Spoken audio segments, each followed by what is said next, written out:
You have 68 wins. You cannot 69 Nina. Hey everyone, it is the center of attention, Brittany Brooks, and you are watching Simply Reliable Studios. Come on over, Sam. I'm being see, earlier I said something stupid to him, and now this is my receipt. Okay? Sabu's just sabotaging you. Yeah. He sure did. Yeah, he's taking over. Hijacking is a better word. You're right. Good luck. What up, everybody? This is the People's Babushka, and you are watching Simply Reliable Studios. Shout out to Simply Reliable Studios making their Symphony debut, sponsoring this match and the entire Dragon Kai demonstration. What's up, everybody? It is the hottest flame, the realest Hogan, the bionic baddie, Kiera Hogan, period, and you are watching Simply Reliable Studios. Say his name and he appears. I believe in Noah. I believe in Datula. The Meltzer of the multiverse. Who the fuck wants to compare themselves to another? How much of a mark do you have to be? You couldn't even pick a professional athlete. You went with a fucking journalist? Grow up, man. We just want to say thank you to Simply Reliable Studios for voting us as Tag Team of the Year. Of course. Because you know what they say, right?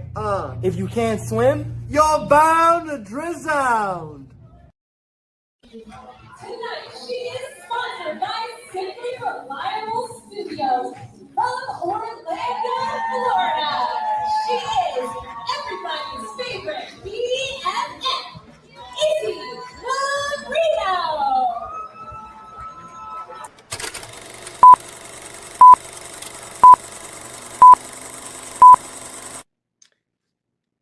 Heyo, this is Jack Cartwheel. You are watching Simply Reliable Studios. Get it? Got it.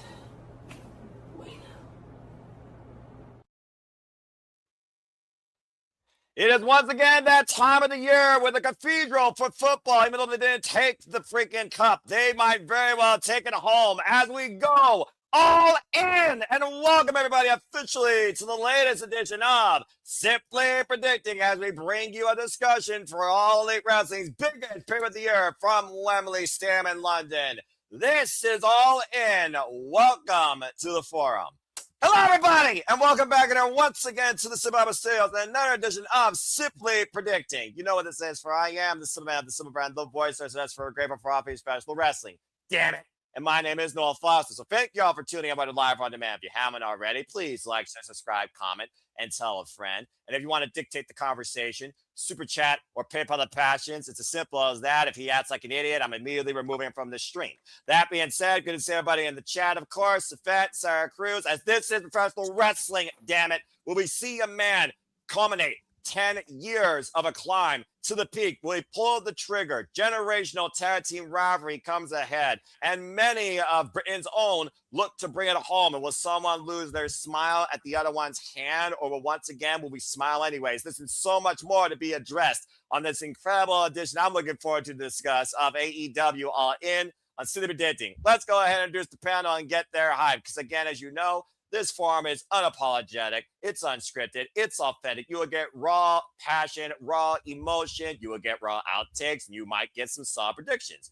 Or some that don't make the cut on the leaderboard, but hey, I welcome to everybody that participates. If you know, you know. First and foremost, he is the CEO, Chief Brand Ambassador. He is one of the founding pioneers that encourages me the most here at the Simple Studios, the Renegade of Wrestling, JJ Williams. JJ, how are you, and how you feeling about All In this coming Sunday? I'm doing well. Good to be seen. I hate that you compared me to the CEO. You made me have to break out in that horrendous CEO dance. I do stuff for a reason, and you know why, bruv. So, Fett, let's go ahead and hit him early with the hashtag GTA stripper twat waffle. As, of course, that will be our semi-main event, as I've put in my own little booking order. Anyway, continue. But yeah, I mean, there's matches I'm looking forward to. There's matches I could care less about. Much with any professional wrestling card, regardless of brand. Exactly. Regardless of company. I actually had somebody ask me if I was excited for All In the other day, and I kind of said the same thing to him because, I unfortunately will not be here for All In. I won't be able to participate with the Simply Reliable Studios. Number one, even if I was home, I don't have the $50 to buy it. I would donate to you. And we're already having a 3-person booth. We don't need a 4 or a 5-person booth. No. Overkill. So I am going to the Kitsune, I think I said that right, women's wrestling show in LA. I'm going to see a bunch of women's wrestling, support women's wrestling, advocate of women's wrestling. Damn it. But so yeah, you'll know which matches I'm passionate about when we get to them, and whether you super chat or not, you might just get a hell of a rant from me when we get to the semi-main event.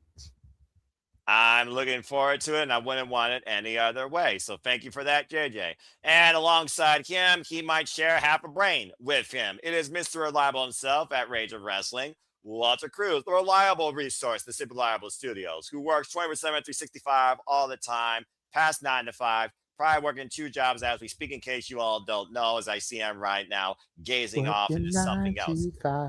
Not copyright, but also rest in peace, Dolly Parton. We'll get Walter's thoughts when he's available. But after we continue forward, going around the horn, it's good to welcome a newcomer here to the Super Reliable Studios, who's truly made this as a family member his home. And I welcome him to this forum. Dave Scheffler, good to see you once again. Birdman, how are you, my friend? How you feel about AEW All In? Plead your case. I'm doing good, Noah, and you still look as dapper as ever this late at night for us Eastern Coast people. I'm about a 7.5 out of 10 about this. Kind of like JJ, there's matches I'm really, really interested in, but there's some I could care less about. But they usually do put on a good pay-per-view, and it's a great thing that it's so early in the day being in London. So no late night on Sunday for me. Yeah, personally, I prefer early afternoon pay-per-views on a Sunday, if you will, because I like Sunday evenings for sleeping and gaming. Just saying. After I come home from church and I eat dinner at 2 p.m., my day's done at 3 before work resumes the next day. Simple as that. But thank you, Dave. Good to have you here. Now let's go ahead and bring the floor to Mr. Reliable Walter Cruz, that he gave me the message inside private chat, and I want to hear him now speak because, of course, to JJ's point, he will be part of the booth. Walter, how are you? I'm okay. As one of the ones part of the booth, thanks to you, I am excited. I'm up there. Like everybody says, there's some matches more than the others, but I'm excited to the whole thing. The whole English atmosphere and everything is going to hype this show up a lot. So I can't wait to get into it. And I can't wait to get into it either. And speaking of the commentary booth, as we said, there are 3 people, and we love women's wrestling. And the dichotomy of women's wrestling not just graces the ring, it graces even virtual commentary. Shout out to Veda Scott, who's one of the hardest working independent wrestling commentators across the world, it seems, and needs to be signed. But that being said, you saw her earlier on the Simple Session get a perfect score on our Monopoly shenanigans. As always, she's yours, she's mine, she's our Canadian friend, Ash. Someone turn that off. Anyway, Ash, how are you? Hey, she got her own song. You guys keep forgetting that. Cut that out. Seriously. That's a different form. Anyway, Ash, how you feel about All In? Good to see you, my friend. I'm doing well. There's a few matches I'm looking forward to, but overall, I'd say interest level is like a 7 out of 10 right now. Yeah, exactly. I think about maybe 8 because, again, the one match that I really always enjoy is the definition of predictability, just to see who beats the daylights out of each other and who gets the quick win. Talk more about that later. Certainly last but not least, and again, this is predicting, not show assessment, so I will have a horn ready to mute you. But first and foremost, I do appreciate his outlook and opinion, and he is a valuable part of the family. Maybe too much of a workaholic. If you know, you know, folks. The king of all foods, and shout out to Mrs. Ferrantes, who is a master of her own talent. It is happy here once again to welcome on to the fray Nick Ferrantes at NickBelieves12. Nick, how are you? How you feeling about All In? Good. Like everybody else, there's things I'm looking forward to. There's other things that I'm meh. But there's one real key thing that I'm really going to be watching out for. So we'll get into it. And Noah, I will say, sorry, you don't get any shenanigans from me tonight, buddy. So you're safe for tonight. We got You enough realize how shenanigans much- during the interview a little while ago. Yeah, we'll see how much that trust works with the guy in the suit that knows how to hit a certain button. Just saying. All right, that being said, thank you, Nick. All right, well, now you all seen the panel. And again, your opinions matter too, chat. Let your opinions be known. And if you are in the All Elite League, like pretty much everybody here, whether you're Team No DQ, yes, believe it or not, Team No DQ is not just about the Fed. There are selected members that do look more at other brands of wrestling than outside that company. Crazy concept. And of course, you are part of the galaxy of Cindy Predicting that is in that league, much like Ash, who right now I can say you are in 5th place. Get those opinions in. Of course, your predictions will be official come Sunday. That is Sunday, 12:45 p.m. Eastern Standard Time before the main card goes live. Simple as that. And of course, to the special course case here, I got you covered. All right, so without further ado, Sim in the community, No DQ Galaxy, all elite fans, whether you call yourselves sickos or in general, simple men and women. Let's get right into it. So again, folks, this is AEW All In London. It will emanate, of course, from Wembley Stadium. Here's how you can watch the show on multiple platforms, including my AEW and select international markets. So show your support today to All Elite Wrestling or take a chance on a different company here if you're looking for a different outlook to invest in for professional wrestling, as this is their variation of what we call WrestleMania, except this actually has a whole lot more wrestling in it, and I love it for that. And of course, again, it's available exclusively here in the States on HBO Max, but there will be a 2-hour buy-in, matches and previews to be involved. And of course, if there's another team that wants to cover that here at SRS, I welcome you all to do that. I will be at church, but I will be home. Bell time, come 1 p.m. Standard Time. And of course, that is when you will see me, Walter, and Ash on the call for the entire festivity, where my friends at ATW have shared me some thoughts from Madman Tony Khan's media call, that he says he's going to try and hold this to a 4-hour main card timer. So I encourage you all that want to have fun with that to have a stopwatch handy. But regardless, if you're engaged in professional wrestling, and we get to tell you since day 0 of AEW, 9.5 out of 10 times AEW pay-per-views do not miss, and everyone here has said in some case, trust me, you won't be disappointed, and you might not even think that time is an issue.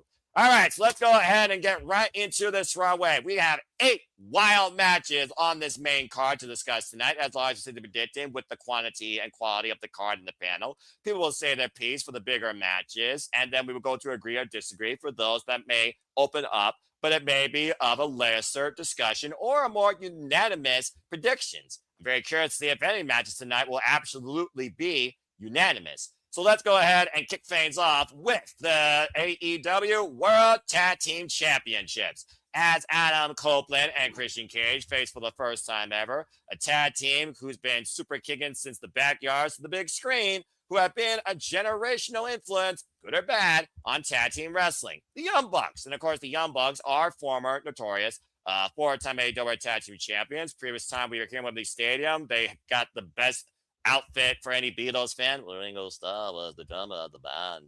And of course, they outlasted the acclaimed NFTR in a triple threat. Young Bucks, though, who had everything from a $7 figure to a private jet and a sneaker collection, started the way up from ground zero and now find themselves in this opportunity here. After being on an incredible winning streak for the last few months, and of course, Christian Cage and Adam Copeland, they have been unstoppable as a tag team since seizing the titles back at Double or Nothing against FTR.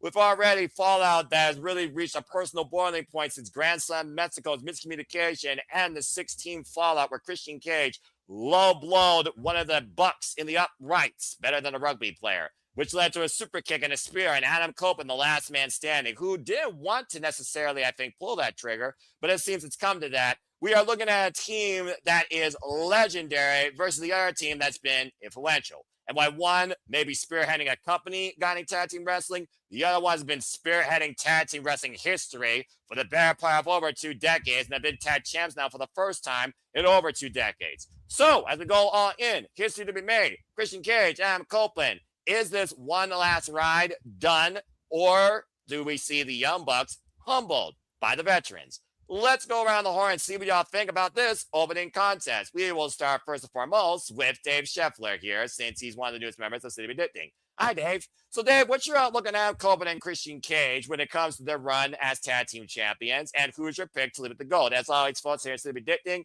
is about who has declared the champions and leave at the gold at the end of the day. As always, counter qualification means nothing when it comes to a title change. Go ahead, Dave. Well, no, thank you. I've enjoyed the resurgence of Christian and Cope because as long as I've been watching wrestling, I remember the good old days when it was Edge and Christian. So they've had a good run, but I think it's about to end. And I think it's going to have to do with the Bucks later down the road facing a new tag team that should be showing up hopefully Sunday night. But I think definitely it's going to be the Young Bucks with their fourth AEW Tag Team Title Championship, taking the gold from Christian and Cole. Wow, already off the bat, we got new champs. And considering every match is a championship match except for the Gauntlet championship implications, that's a very unique start. Could be a sign of things to come. Wrestle Kingdom, they've had all titles change hands from the top to bottom of the card. Ash can attest. So I like that. All right, well, that being said, this is our opening match, but we do have a ballot for new champs. Does anyone think they're going to retain, or is this unanimous? Going what? There we go. Walter, go ahead. Speak your piece. Why do you have Adam Copeland and Christian Cage retaining? I just feel like they're going to lose it to a new team that's going to be introduced. I don't even think this is going to be a 2 versus 2 match. I think there's going to be a callback to the WrestleMania, and somebody's going to come out and announce there's a new team at it, and you're going to see the debut of the New Day get added to this. And that's the way that Christian and Cage can retain without pinning one of the Young Bucks. They'll probably lose in their debut, but then get a future title shot. And that's what I think Christian and Cope will eventually lose it to. I don't think Matt and his brother Nick will win the titles here tonight.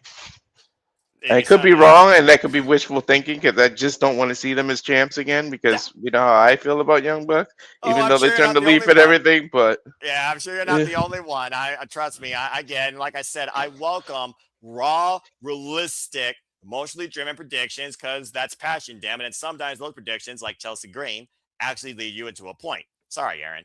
Again, in Hot Mess we trust. Better face of America than the public office. What? Anyway, thank you, Walter. All right, that being said, 1-to-1 ballot. I said what I said. 1-to-1 ballot case.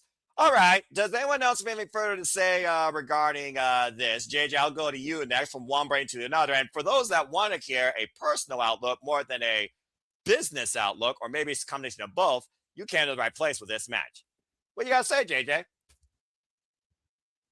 This is why what Nick said in private kind of, you know, we should have gone there first because the hot rumor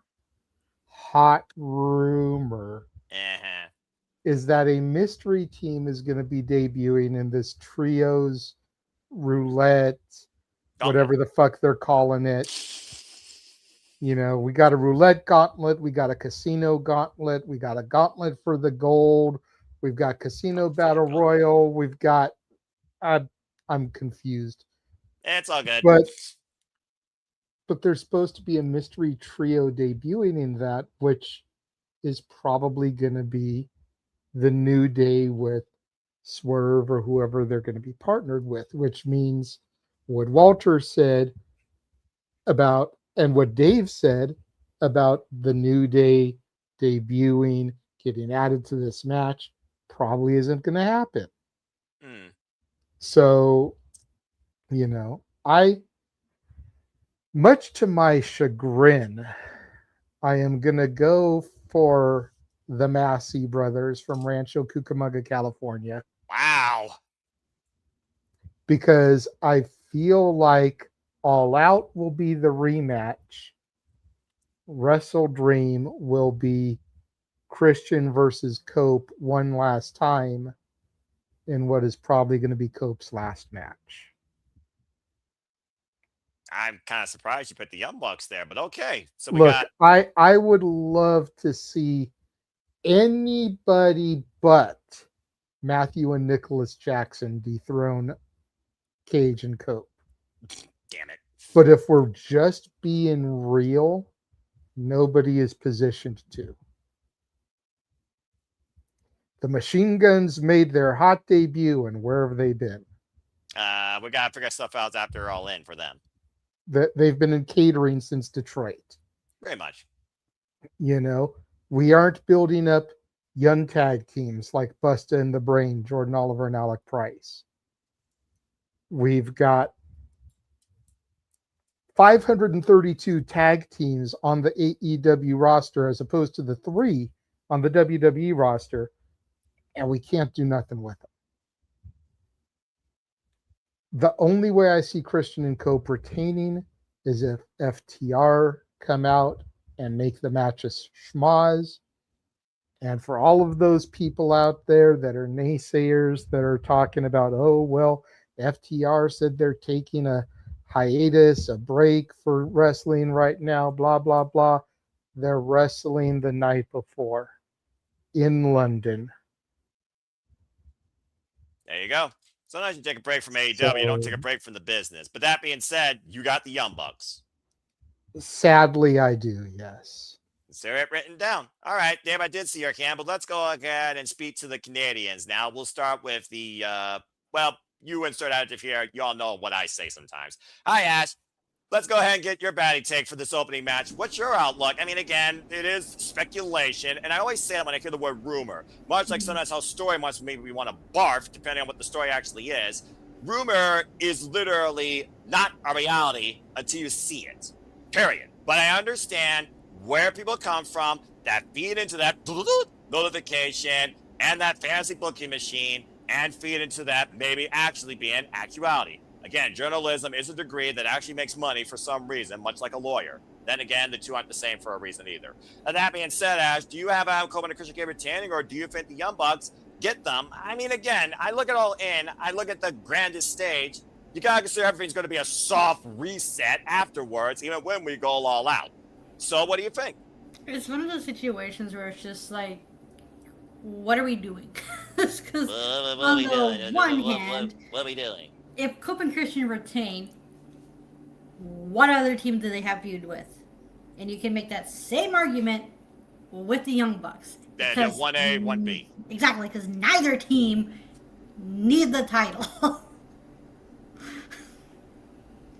So, where do we go from here? Where do we go now? I don't know. You tell me. That's what I'm trying to figure out here. I love when I can rattle her brain. Because on the one hand, Cope and Christian, they're doing some good with the tag titles. They don't really got any feuds to build up for them. They don't need the titles. But on the other hand, I don't want to see the Young Bucks with the titles because we all see how they've been with the titles. Because like people argue all the time, like, oh, the Young Bucks have elevated people. Who? Have let me see. Let me see. Recent memory. Well, that's definitely not one. I remember when they did it at the Private Party Live, but that was a special diamond that I saw in Cleveland. Other than that, I got nothing. Exactly. So on the one hand, it's like, what do we gain from the Young Bucks winning the titles? But at the same time, what do we get from a Cope and Christian retaining? And it's just like, this division is like, yeah, it has teams, but they're not using the teams. They're not utilizing the teams. All right, get that GIF off screen. Thank you, though. We don't need a freaking give first propaganda here, even though it's accurate. And I will say this. That's the only reason I threw it up there is because it went perfectly with what she's saying. Fair enough, but don't block Ash. But that being said, I understand what you mean because we talk about it all the time. Placement sometimes is key, and the way I see it, the placement right now is insert team here. Talking about those young teams from earlier, you figure about those like the Rascals who've been colliding in every trios and tag team capacity possible. You figure about the Dogs that were previous challengers to Cage and Cope, once for Switchblade Jay White. Very well could have changed there as they saw a lot of themselves in that. That actually would have been a reset, in my opinion, at Forbidden Door. And then you figure about prior to that, Death Rider Team 1, Death Rider Team 2, they be both. So now it's just a matter of, okay, what tag teams do we use here? Hurt Syndicate? Well, I mean, they're veterans as well, but do they need the tag straps? Well, that'd be probably pretty cool. They already had them as well. Draz Express, been there, done that. Moisture Machine Guns versus Adam Cole and Christian Cage. That could be interesting. Do I want to see that more than the Young Bucks? Actually, yes, because that match actually never happened. I remember Generation B from TNA. Oh, excuse me, RTNA. But yeah, I understand what you mean. But right now, you gotta have somebody still at the top. So whether or not it's Shang Shun or Shao Kahn, you be the judge. That being said, Ash, who's your pick? I'm going based off what the more likely outcome with AEW is, and I think at this point, they're when in doubt, put the titles on the Young Bucks. Okay. Well, I got a 4-point lead, so guess what? Some of these predictions might shock people. Then again, I broke Aaron when I said Chelsea Green. I got Coleman Cage retaining. To JJ's point, even though the Wrestle Dream one last time, 1-on-1 would be a cool idea, I don't think they need to do that. Honestly, I think that, again, the whole purpose that Adam Coleman win AEW with Christian Cage, and they had their spit over the TNT Championship that involved Spike in the cages. If you know, you know, folks. I just feel like right now, and people fantasize on one point about FTR, Young Bucks, and freaking Cage and Colt, which hasn't happened yet. It could very well go all out considering the freaking reduce, reuse, recycle formula of those three teams that are more tied together than rock, paper, scissors. With the fact that it hasn't been done yet, it sounds like it still could be something to come. And the fact of the matter is, FTR and the Young Bucks, I think they pretty much got the same number of tag runs at this point. I think FTR, for a reason, wanted to be like the longest reign. So right now, I think that this is kind of like the last thing that Christian Cage and Adam Copeland need to do. And I don't think it is done here with them losing the straps at All In. For right now, I got the Adam Copeland and Christian Cage retaining, especially after Copeland speared one of the Masties out of their boots. Right now, it's 1-1. One got kicked to the uprights, one got super kicked, and the other one got speared. So what's the final part of the formula? All in result. That being said, I got Cage and Cope retaining. I think it continues because I do think there is still more of an identity for first-time matchups. And, of course, the grit, the veterans, the legendaries going up against younger teams. Yes, please. I want to see more of that. And whether or not it's Motion Machine Guns, a New Day, Rascals, or something else that might surprise me out of the blue, I see more first-time opportunity with Cage and Cope being the opposition versus the Young Bucks that have been here since day one of AEW. Cage and Cope to retain. Dave, I did see your hand real quick, but you got to say real quick before I give it to Nick to finish out this last match, or for this first match. You're muted. Watch. 3, 2. Okay, he's good, apparently. Or he's glitching. I don't know. I don't waste time here. We're live, pal. Nick, speak your piece, bruv. What you got to say regarding this? Yeah, I agree with kind of JJ really took my point on that.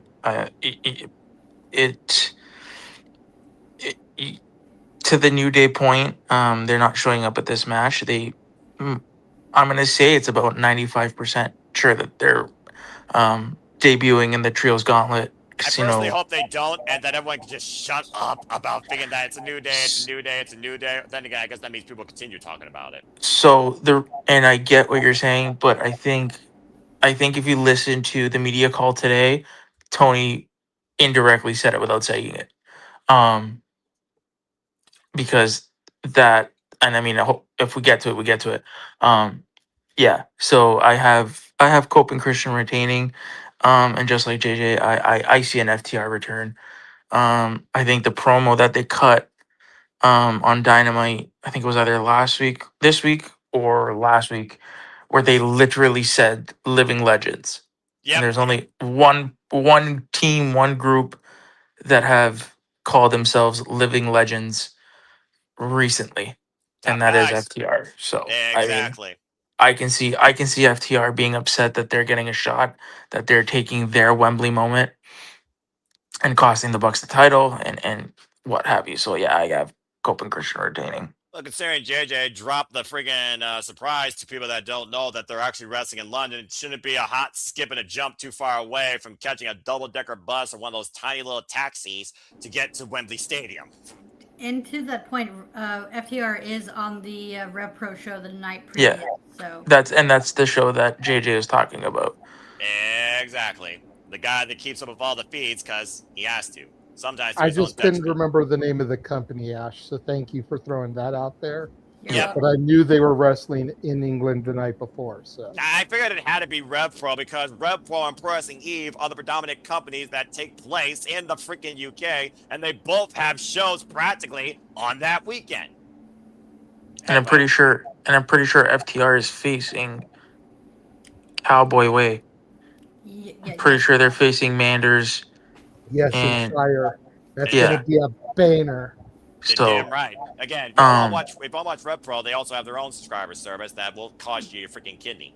yeah. Anyway. So I mean, I do want to take it because you guys did mention about the New Day. Just really quick. You know, Tony did a great job in the media call in mincing his words and kind of alluding to it because people have to remember, and like you said, you know, you're to Noah's point where you were like, oh, I wish it's not the New Day so nobody so we can all just shut up about it. The fact that Tony said what he said, and I quote, the wildcard team is a team that he's still negotiating with. I mean, there's only one team like that. And then to Ash's point about, you know, when or if Cope and Christian retain, I mean, we still have Motor City Machine Guns that just came in. The New Day, like we have a lot of teams. I'm not worried about post All In. Like it'll be fine. It's fine. Everything's fine. All right. Well, thank you for that, Uplift Mick. My problem is I have a hard time enjoying the now while also looking into the future. Like, well, maybe you should start living in the present, not trying to dictate the future. Because how will that work in Back to the Future at the DeLorean where they almost fucked up the timeline? If you know, you know, folks. Yes, when I was once a wee lad, I did watch at least that movie. Unlike Attila, despite the fact Attila had never seen that, and Ash has never seen a Bret the Hitman Hart match, there is some stuff surprisingly that I actually have done out of both of them. But that being said, sit your seats in the upright position. We move into our next match here and see if you have a proper landing on the runway. As it's Darby Allin and Kevin Knight once again for the TNT Championship. But this time, these crazy mother effers are going Falls Count Anywhere. This rivalry, of course, escalated after Kevin Knight crashed down like a UFO out of the sky on a stretcher Darby Allin at Double or Nothing and went into business for himself when it came to his own potential and selling out his soul to the Don Callis family.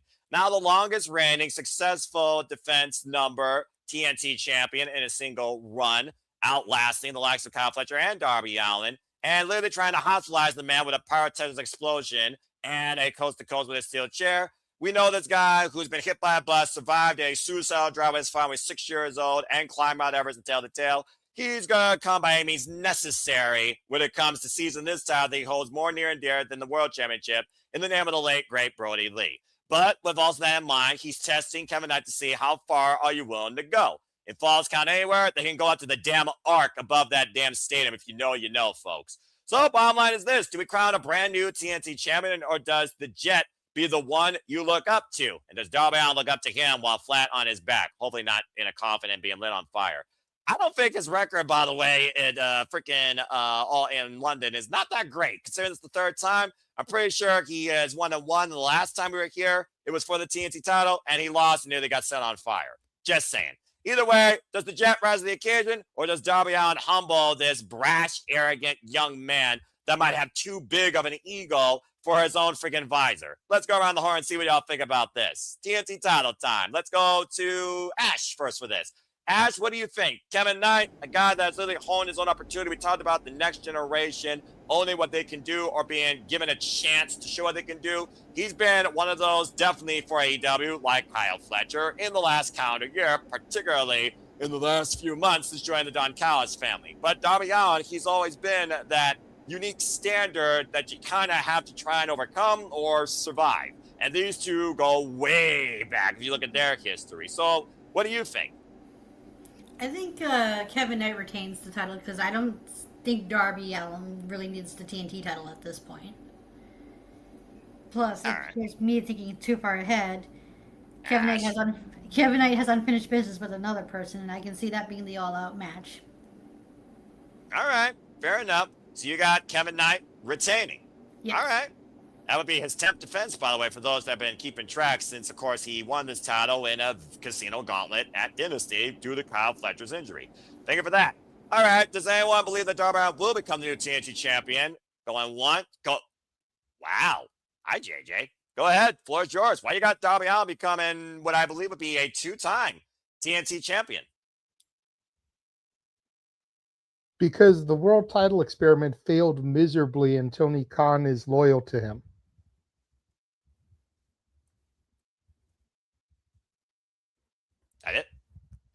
as fucked up as it is to say it, yeah. That's pretty much my logic behind it. The world title experiment failed. Tony Khan is loyal to Darby. It's false count anywhere. Darby is a sick, twisted, sadistic fuck. It's Wembley Stadium. They're going to give him a huge moment. I got Darby taking it. All right. Well, here's the thing. Biggest show of the year. Buy the shirt. Yes, buy the shirt. Buy all the Shout shirts. out Also to buy Jeff the shirts. Meacham. And shout out to Tommaso Studios. Buy the shirts today. The way I look at it is this. Kevin Knight, there is still a lot of history left when it comes to him and that title. Much to Ash's point, someone who also faced him and came up short. When is the problem if another person who once held it may want it back, especially considering what may happen in his match, cause and effect. For Darby Allin, though, he is that consummate workhorse. And whether or not you think the AEW World Championship was a failed experiment, he still defended his title more than most champions right now in the wrestling business and gave bangers both on pay-per-view and on television. And you can't argue that. And it's just one of those things right now that I look at Darby Allin. I don't think he needs to go back to the world title again. And I almost felt like it was just one of those things he wanted to do in the moment. TNT title fits him. It's a comfort zone, much like Orange Cassidy and the international title that's been unrivaled since those two runs. So part of me wants to say that Darby wins, but I think about Kevin Knight, who already had his chance the world title against Kenny Omega, still beefing with MJF, and I do wonder when he and Kyle Fletcher are going to collide. If you know, you know, folks. So do I want to see Jet 2 belts? Do I want to see Jet no belts? Do I want to see Jet go after a new belt, much like changing your location mid-flight? I think for me, and think about this show being the biggest for moments of glory, how many moments outweigh how many don't happen versus a championship being changed versus something being further pushed? And by the way, Speedball Mike Bailey is in the Casino Gauntlet, so he's already busy right now tonight. We'll talk more about that later. I got Darby Allin, I think, winning right now, too. But I don't know necessarily if it's going to be like a long run. Because, again, I really don't think neither man need the TNT title anymore. I think they're both above that. But Darby doesn't need the world title. Kevin Knight, potential world championship material, much like someone else we'll talk about later. I got Darby winning as well. Dave, what do you want to add real quick before we see if anyone else has anything to add before we move on? I'm going to say I'm with Ash, but the reasoning is everything seems to point towards Darby winning this. It's a match in his wheelhouse. Knight was the last one standing in the last time they were together. But I just see they should keep their young stars strong. And in my opinion, I think Bailey's going to take the title off of him. Oh, so you do have that as the end game. Mm-hmm. All right. Fair enough. And again, I could totally see that. He came within half a count of taking the freaking international championship from Kyle Fletcher at Grandstand Mexico. Think about it for those that tune into our watch lines and keep tuning into all of our watch lines here, regardless of companies and venues. All right. So that being said, we got some retainments. We got some changes. Anyone else have to add anything else before we move on here? Walter or Nick? I see Nick's hand somewhat in the dark, coming to light. So Nick, go ahead and say your piece. You guys, while I love everything y'all are saying, I think Kevin Knight's retaining. Because we're forgetting one really big X factor. It is a false count anywhere, but that also means this is a no DQ match. Correct. No pun intended. We are missing a very big X factor here. And I feel like this will be one of many things that we are going to see in the show. What's Marasade's status, right? Because she did ask for her release from TNA. She is in a relationship with Kevin Knight. Does she play a factor in this? I believe she does. I believe that'll be our first debut, or one debut of many that night. And I think you just have Mara Sade and Kevin Knight be this power couple. I'll take. All right. Interesting food for thought. Do you even consider that? And again, I don't hate the idea. But either way, you guys Kevin Knight retaining. Walter, go ahead and lend your voice here since everyone did. I feel like this is fitting because, again, we're going for these matches like that, considering, again, 8 matches. And for once, it's not a double-digit card. Thank Christ. Walter, what you got to say regarding the TNT Championship match? You got Darby Allin regaining or Kevin Knight retaining? I think there's still fuel left in the jet, and he continues to fly. He retains. All right. Fair enough. I like it. It was almost split here, but I think it went in favor of 4-2. You All just right. can't resist the puns, can you? No, he can't. It's Walter Cruz. Ladies and gentlemen, Mr. Reliable. He'll be here all freaking night. Bloody hell. Don't forget to tip your waitress. All right. Thank you for that, Walter. With that being said, from tipping your waitress to placing your bets, and of all people I'm going to let lead this match, he kept talking about it and talking about it and talking about it because it just made sense. And I hear right now, I'm going to say it live on air. This is going to be my out-of-body experience, and this is going to get the cements. That's professional wrestling, damn it. Nick, it's on you. Let's talk about the Don Callis family and the AEW International Championship. Here we fucking go. The Protostar, Kevin Knight, defends the gold against Kazuchika Okada. Beach. And, of course, the Alpha, Konosuke Takeshita. Of course, Kyle Fletcher won this topic at Beach Break against the Alpha with a freaking top rope twisting Protostar Brainbuster. Kazuchika Okada, previous champion before Kyle Fletcher. Of course, lost to Konosuke Takeshita in Double or Nothing. Konosuke now back, of course, from G1 Climax. And, of course, excommunicated from the family by family member 2. Again, Protashita no more. Protokada, is it? Because what Don Callis did is he levied this deal to Nick's, of course, booking. I called it, or whatever. He's like, I needed it. I'm glad I got it, blah, blah, blah. And, of course, Don Callis only has his own selfish agenda in mind. Keep the gold in the family or keep the gold on the most valuable asset of the family. Who's the most valuable asset? Is it the Rainmaker? Is it the Protostar? Is it Mark Davis? Is it Trent Beretta, Rock and Roll? I think we all know the answer. But that being said, it's continued fallout with the inaugural members of the Don Callis family and the Rainmaker right in the middle. When it comes to the Don Callis family, this is the story of the damn family, despite the fact 2 of them are still in it.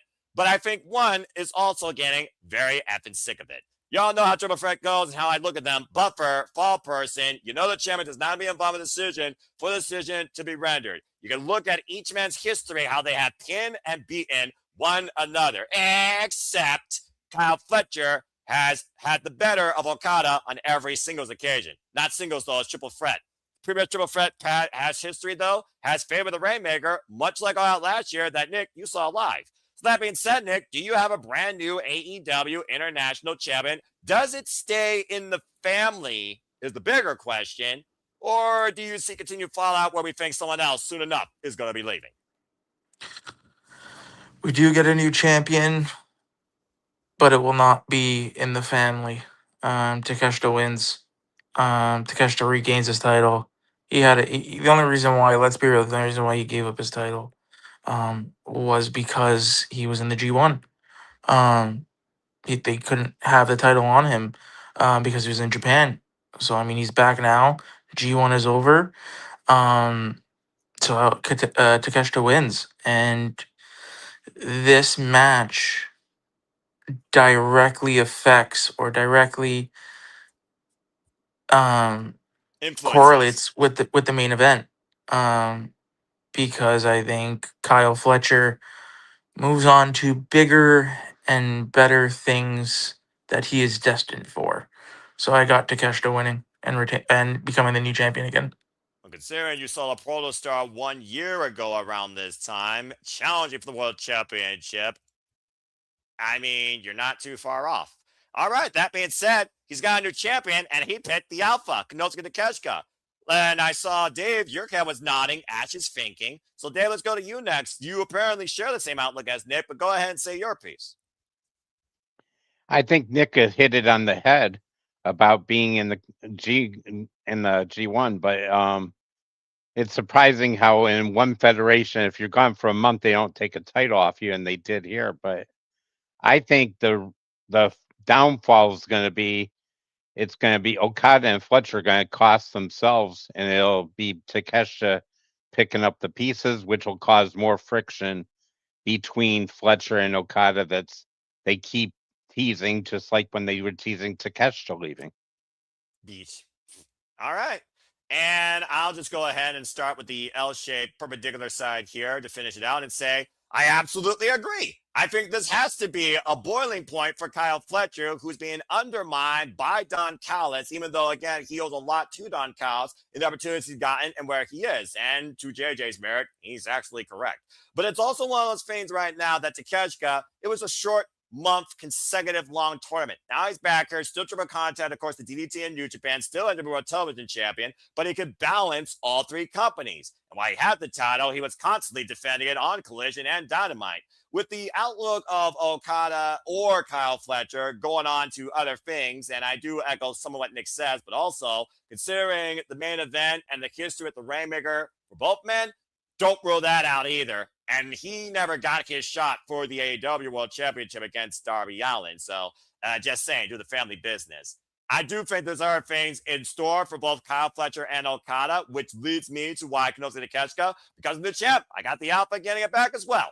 All right, let's go around the other side now. We'll start with the bottom right-hand corner. Ash, I saw you thinking. Of course, we talk about our conclusion of the G1 climax being brought up, Kenosuke Takeshita. So do you echo the same sentiment as your fellow Canadian here, or do you have a different outlook when it comes to family turmoil and this AEW National Champion? I want to say, like, holy crap, for some reason I thought Takeshita was going to win the G1 again. Thank God that did not happen. Right. I mean, because I would have some choice words and opinions about that. I'm sure you would. Yes, because especially also in the B block too, because goddamn, I would not have liked two AEW wrestlers being in the finals, but we didn't get that, thank goodness. Breathe. I'm just saying. I'm just saying. I feel you, but again, that is a reality you don't have to worry about. So continue. Back to reality. I know, right? Thank goodness, right? Yes, it just had to literally get that off her chest and have the freaking helicopter drop the 10,000 gallons of water on that forest fire that was boiling and spreading. I have Takeshita winning as well. Okay. Because I was thinking about, like, what would happen if Fletcher loses the title, and I was like, he can be slotted elsewhere. He and Okada can feud, finish up where they left off, pick up where they left off, and their feud does not need the title. So, have Takeshita win. Sounds like I hate to say this about Takeshita in AEW. It seems like this is where it comes across as to me, they don't know what to do with Takeshita if he doesn't have a title. Yeah. Anybody else feel that way, or is it just me? No, pretty much most of his career outside, when he came in here earlier and he was being tested by the AEW roster, has been concerning a championship or a tournament that involves a championship. You're very much on point. Then again, he is Japanese, and in a lot of New Japan, kind of the same way. Yeah, I'm just pointing that out there because I don't have any issues with it, but it is going to get to the point where if one person is constantly in the title picture, it's going to be like how people are towards Charlotte Flair, John Cena, insert other wrestler here. Yeah, and I do not want that. And I do not want that happening to Takeshita, where he outwears his welcome in the title scene. That's what I was trying to get at. Now, again, the valuable wrestler is only as valuable as the champion that they hold on to and what they do outside when they lose. And again, here, he had his excursion, G1 Climax. So again, does that really count? I don't think so. Much to the next point, this is a buffer. And what do I say about triple threats? Buffer, fall person. The fact of the matter is, though, that Kenosuke, he's beating Okada, and Kenosuke, to my knowledge, has a win over Kyle Fletcher, but again, it hasn't been since Rampage. And the record with Kenosuke and Kyle is 1-1 now. Just saying, in singles action. So it wouldn't surprise me here if Okada's like, bitch, gets run out of the ring, and Kenosuke decks him with the freaking Discus Lariat and Raging Fire and pins the Protostar. Because I actually got Kyle Fletcher being pinned here, only furthering that fuel to the fire with him and Okada. Because I do think Okada is bound and determined to fucking beat Kyle Fletcher, which he hasn't yet. Again, little subplots in the Don Callis family history, wins and losses, and this story. Hey, look, there's that word again. But at least this time it's not being fed down my throat or being over-exaggerated or actually feeling lame. Anyway, thank you, Ash. Walter, your points. What you got to say? Buffer, fall person, champion. What you got? You guys know how big I've been on Kyle Fletcher, and I said he was going to be in the world title scene before he got injured. He would have been world champion already. Of course. I think he retains here, and here's why. I think there's going to be a miscommunication with Okada and him, or Okada hits Takeshita with the Rainmaker. Kyle Fletcher gets one over him, throws him over the top rope, and pins Takeshita. Then there's going to be a rematch at All Out one-on-one with Takeshita and Kyle Fletcher. That is when Takeshita wins the title. He'll beat Kyle Fletcher one-on-one because Okada screws him. He screws Fletcher out of it. That then frees Fletcher to get kicked out of the family, feud with Okada for a while, and then next year he's going to somehow be the world champion. He's going to go on this babyface run and become world champion. So I feel like this is going to lead to All Out with the one-on-one rematch. Okada's going to then screw him, and then that's where they're going with this. Wow.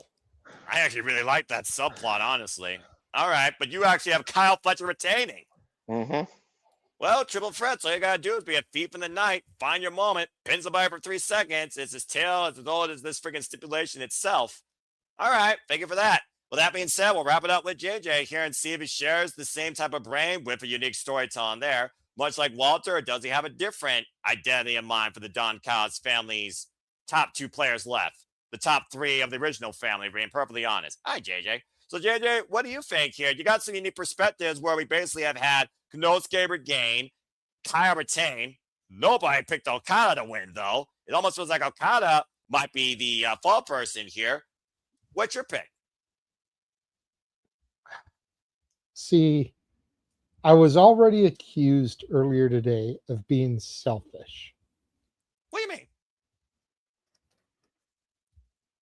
Walter accusing me of being selfish earlier. The reason I want Kyle to retain is because I'm going to House of Glory next week and he's wrestling Amazing Red. Oh, okay. Okay. So I want to see Kyle Fletcher with that belt when I present him with his Male Breakout Star of the Year award. Okay. From our awards last year. Okay. I see where this is.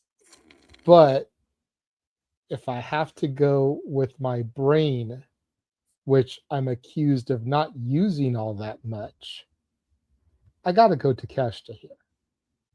Oh. But selfishly, I want Fletcher to retain. Do you want the point or do you want the moment? That's the question. Yeah, I know. So I'm doing AEW is one of the leagues I'm doing good in. So I need the point. I need the point. I need to keep going there.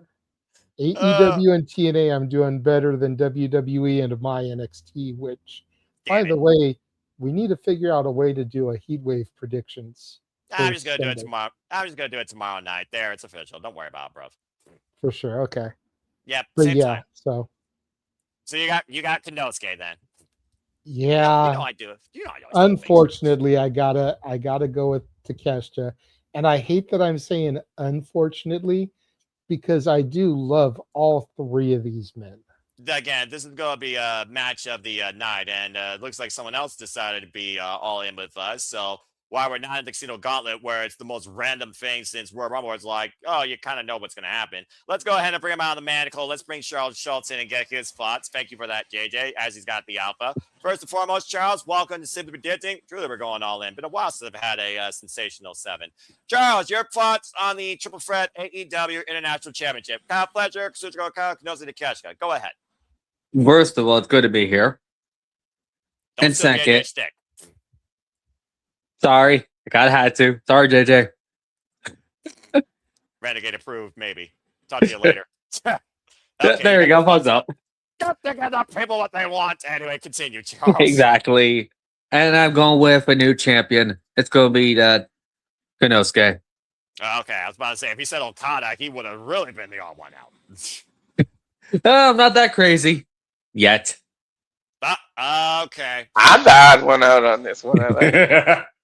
about to say. Listen, Walter's the more one out. But true, but he didn't say Okada. That's the thing. No one said Okada. Amanda, we're not crazy. Himself as champion. Champion for like 2,000 days in New Japan. Okada's gonna watch us all not say his name, and then when he clicks off, he's gonna go, bitch. Well, I've been called worse. Probably. I've been called worse. I'll just flip him off British style. All right. That being said, it's a mix here between Konosuke and Kyle. And about to say, not on screen, unless you're doing it in the chat, you would be the super odd one out. Anyway, good job, everybody. I cannot wait to fucking call this match. All right. That being said, a lot of different ways this could go, but again, how you know? Let's go ahead and talk about this year's men's casino gauntlet match for a guaranteed world title shot now. How perfect that Charles joins the madness, considering this is the match of madness and the only match that's not involving a championship on the line. It's for a championship opportunity down the line. And the man on the right literally did that last year at the most opportune time, the year's end, at World's End. The rest is history. Nonetheless, it is once again that fantastic craziness that is the Casino Gauntlet match. Who enters the fray when the clock counts down to 0, and who gets the first decision rendered to win the whole thing and seize an opportunity for the title. Right now, we know that MJF is number 2, and Andrade and Idolo are current AEW national champion. Oh, excuse me. MJF, the actual real, true champion, holding the Triple B, delusional to the ultimate extreme. And Andrade Idolo, of course, everyone's favorite right now to take a selfie with, and the brand new AEW national champion. They are number 1 and number 2. MJF, of course, won this last year. Andrade Idolo, I think he's airing this for the first time ever. Other names involved include not limited to so far who have put their name out there: Commander, Tommaso Ciampa, Speedball Mike Bailey, Nick Wayne, Dunkzilla Mark Davis, and even Chris Jericho. For those that don't know, this match is literally as many as maybe 21. I haven't seen it go that high. I've seen it come pretty close. People come out at random intervals with a 10-second countdown, and it literally ends when the first pinfall submission is rendered in the ring, and that can happen at any time. So enjoy this madness and go get a pint of Guinness while you're at it, because you could call this while you're drunk or sober. I feel like this is going to be the most fun-filled match for Walter and the most fun for Ash, considering what we saw last year in Texas. And here's the beauty of this multi-person match. You get 2 picks because it's going to be an absolute incredible fray of double digits. So time for everybody to really go all out and all in on this, and who you think will be a future challenger. Maybe not the next one, but a future challenger for the AEW World Championship. Let's start throwing names, either that I mentioned or who you think could show up, or maybe another debut, and see if you called it right. How you'll know. Charles, you're the newest one here, so we'll start off with you. What are 2 names that you have as your permanent winner for the men's casino gauntlet? Yeah, just gotta love throw me right into the fire. Yeah, why not? Of course. It really Primary worth depends. 2, secondary worth 1. Good luck. I know. But it really depends on when this match takes place on the card. For one reason, for one of my picks. And it would tie it to the result of one other match. I might see somebody that I expect someone who competes twice on this night. Who will lose the first match, but will win this one. I might be crazy enough to see Moxley show up in this. For one reason, Will Ospreay. Just saying, that's my number 1 pick. It depends on time on the card. Okay, and your second? Second is MJF. I got I'm in the dark. However, I'm calling it out. Ilya Dragos going to show up in this match, though. Oh, yeah, I'm sorry on that. Please. Yes, please. Please. Okay, all right. Well, I'd like the honorable mention. Just as a freaking surprise, considering the last time we were here in London, we got Ricochet. So, I mean, you know, people do show up in these things as a debut. And again, the rest is history, considering what JJ just did, considering his social media ethics. Again, people, be better. Be a human, not an AI robot or a cyberbully. If you know, you'll know. How you'll know? Because I know, because I'm antisocial. Thank you, Charles. That being said, John Moxley and MJF are names considered. That's his primary and secondary. All right, let's go around the horn and see what the rest of you all think. We're just going to go Dave, I'm going to go to you next. What are your 2 picks to win the men's casino gauntlet? Do they echo Charles, or are you on a whole different wavelength? Well, Charles mentioned one name I'm going to mention. My first pick is Andrade because he's been the one that's been teased to be in this title for ever since he was still in the Callis family. He's been saying championship. I think he's going to be my number one pick. And my second pick is the surprise entrance, Ilya Dragunov. Oh my gosh. All right. So we got Ilya Dragunov. I'm going to go out on a limb with that. Well, I mean, hey, you're going all in. And a Casino Gauntlet, it literally might be the best chance for anybody to try and surpass me in the league or get one up closer to me. JJ. That being said, let's go to Walter next, actually, on this. Walter, what do you think here? Ilya Dragunov, John Moxley, MJF, and Idolo. 4 very interesting names, considering 3 previously, of course, are heavily been involved or influenced the AEW World Championship picture, whether in pursuit or holding it. So, what do you think? I do think, I don't know how long the gauntlet is, but I think El Idolo is going to run the gauntlet. That was my first pick. And for the second one, just because I can and it's random, I'm going with my boy Bandito. Oh, wow. Okay, so he's got somebody else working double time. Well, considering, have plenty of time to recover from whatever the frick that gauntlet thing from earlier is going to be for the trios titles. And Bandito has been many people's but that's way on the buy-in. He's got plenty of time to recover. That's fair. I'll give you that. Bandito, I like it. I love the fact that, again, right now, nobody pretty much is exactly the same. This is awesome. And that's another reason why I love this match. It's not just the same damn couple of names.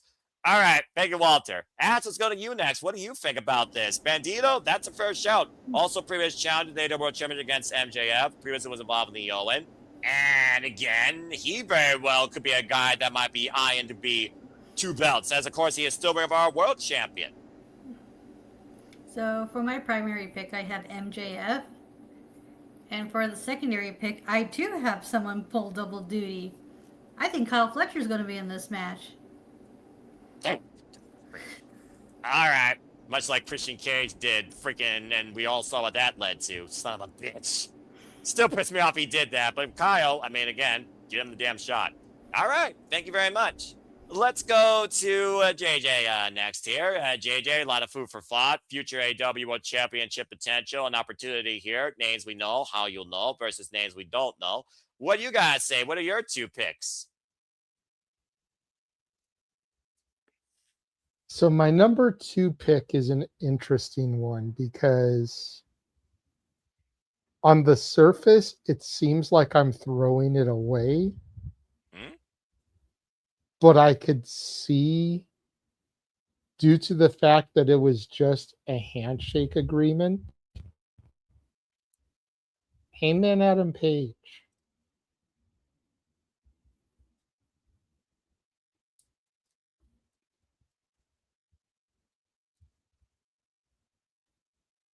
The silence speaks volumes on people's reactions. I was going to say crickets.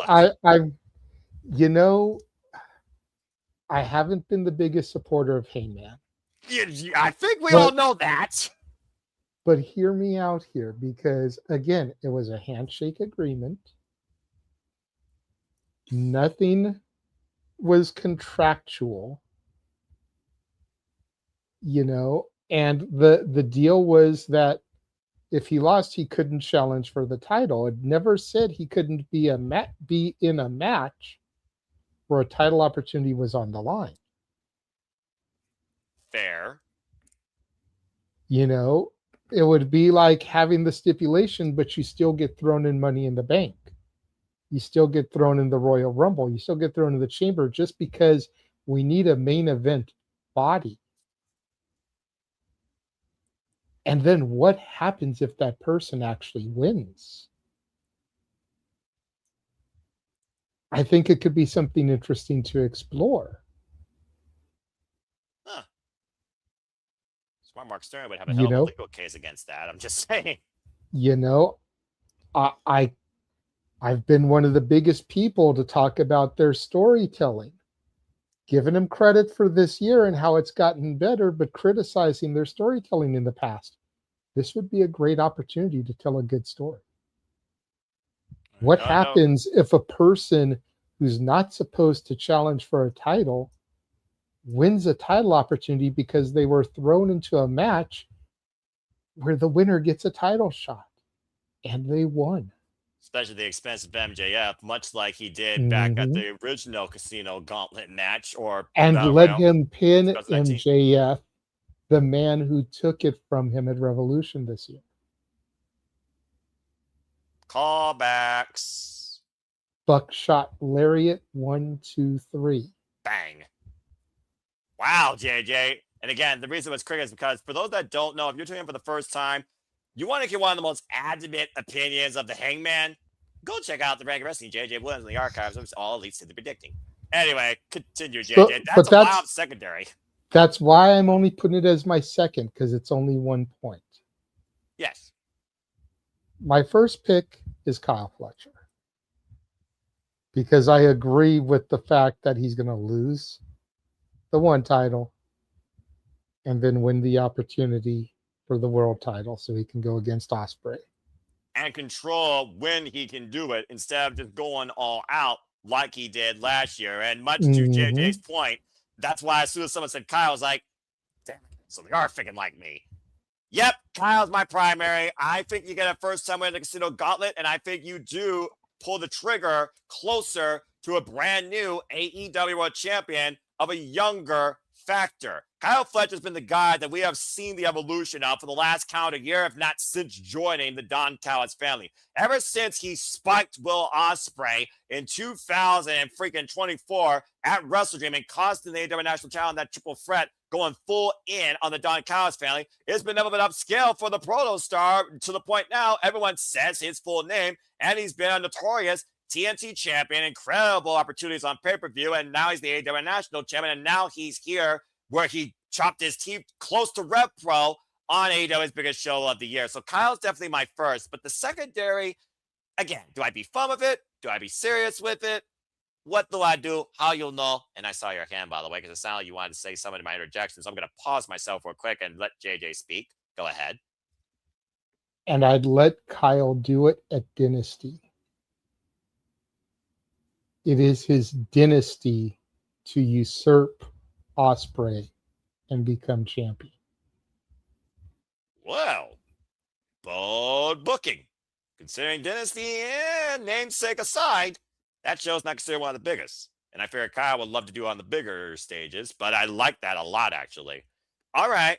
But that being said, as far as my second, Andrade, MJF, they're going to screw each other. Let's call it as it is, all right? With the MJF delusional as the true champion, constantly at the expense of Andrade El Idolo, who was the one that kind of like turned his whole life upside down in Death's Door at Forbidden Door. These two are going to go one-on-one finally. Let's keep in mind, this hasn't been happened yet, and they've literally been beefing with each other since he almost cost him his Triple B in House of Glory, should you all forgot back in March.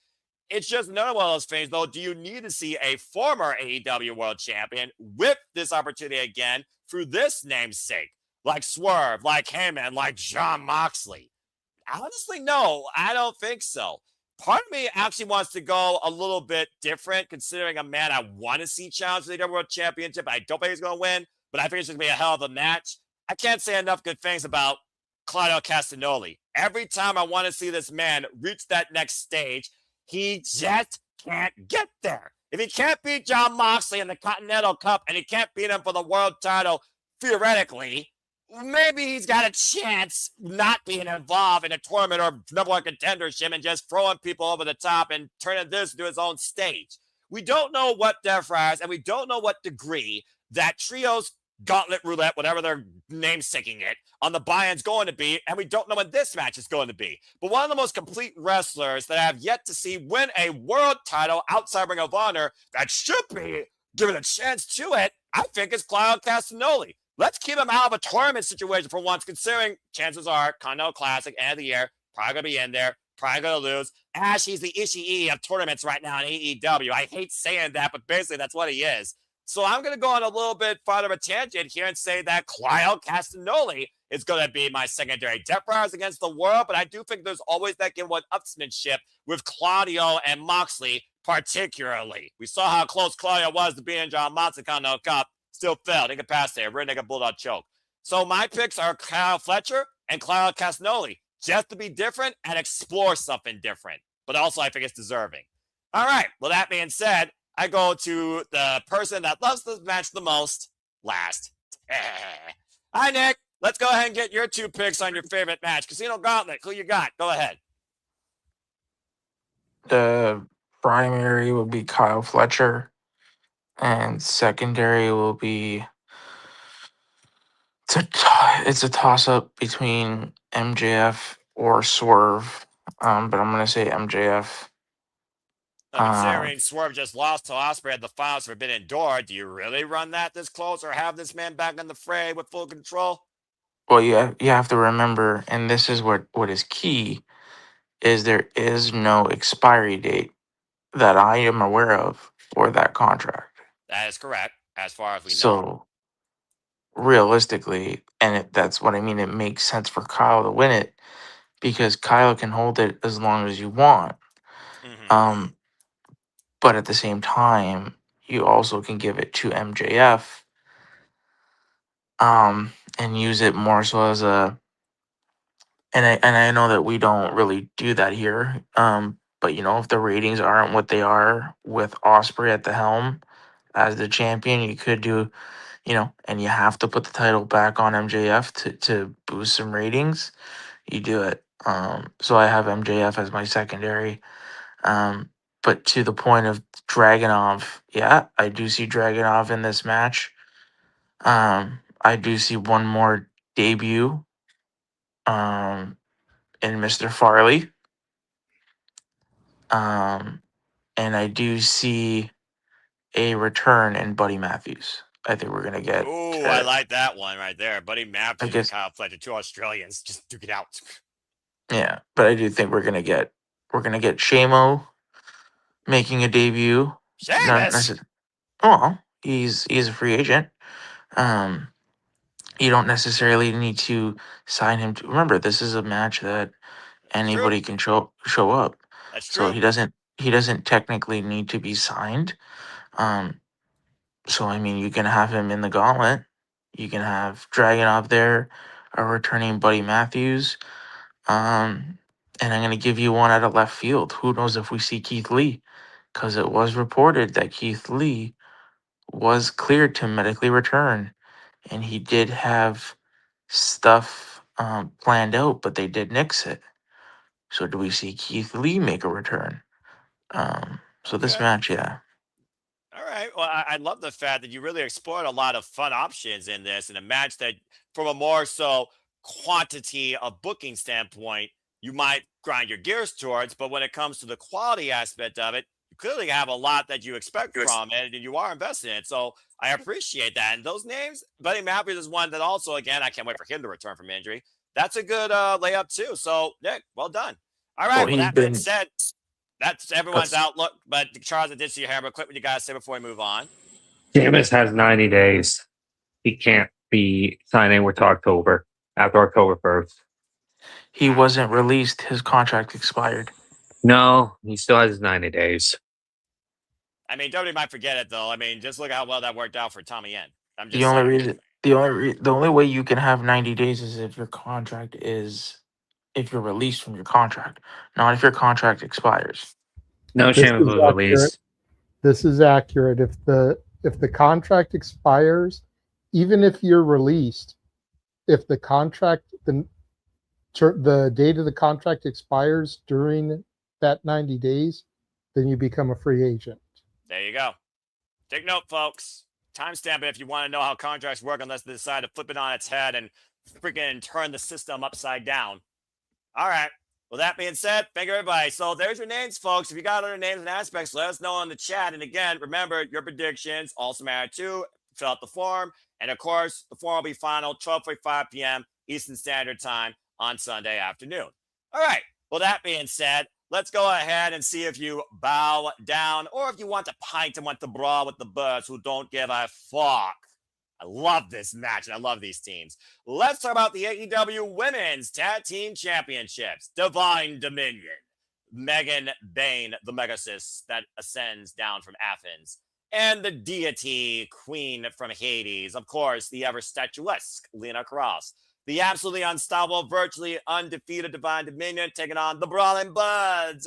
Alex Windsor, current AEW Strong Women's Champion, and former AEW Women's World Champion, Jamie Hayter. Two proud Brits with their own style, love for drinking a pint and throwing their fists up against anyone or any shit. And of course, Divine Dominion, they suffered their first loss in 6-woman trios action back at Grand Slam when our semi-main event had fallen out with Willow pinning Mercedes Monet. Still was the first-time loss for Divine Dominion, and they've been up against the Birds ever since, who have called out these champs wondering where they are and are you afraid of us? After back and forth weeks of sneak attacks from behind and nearly sending Megan Bayne on her own razor's edge down to hell for the Timekeepers area, there has definitely been constant brawlings and battles and usmanship all the way across Glasgow, Scotland, which now culminates in Wembley Stadium.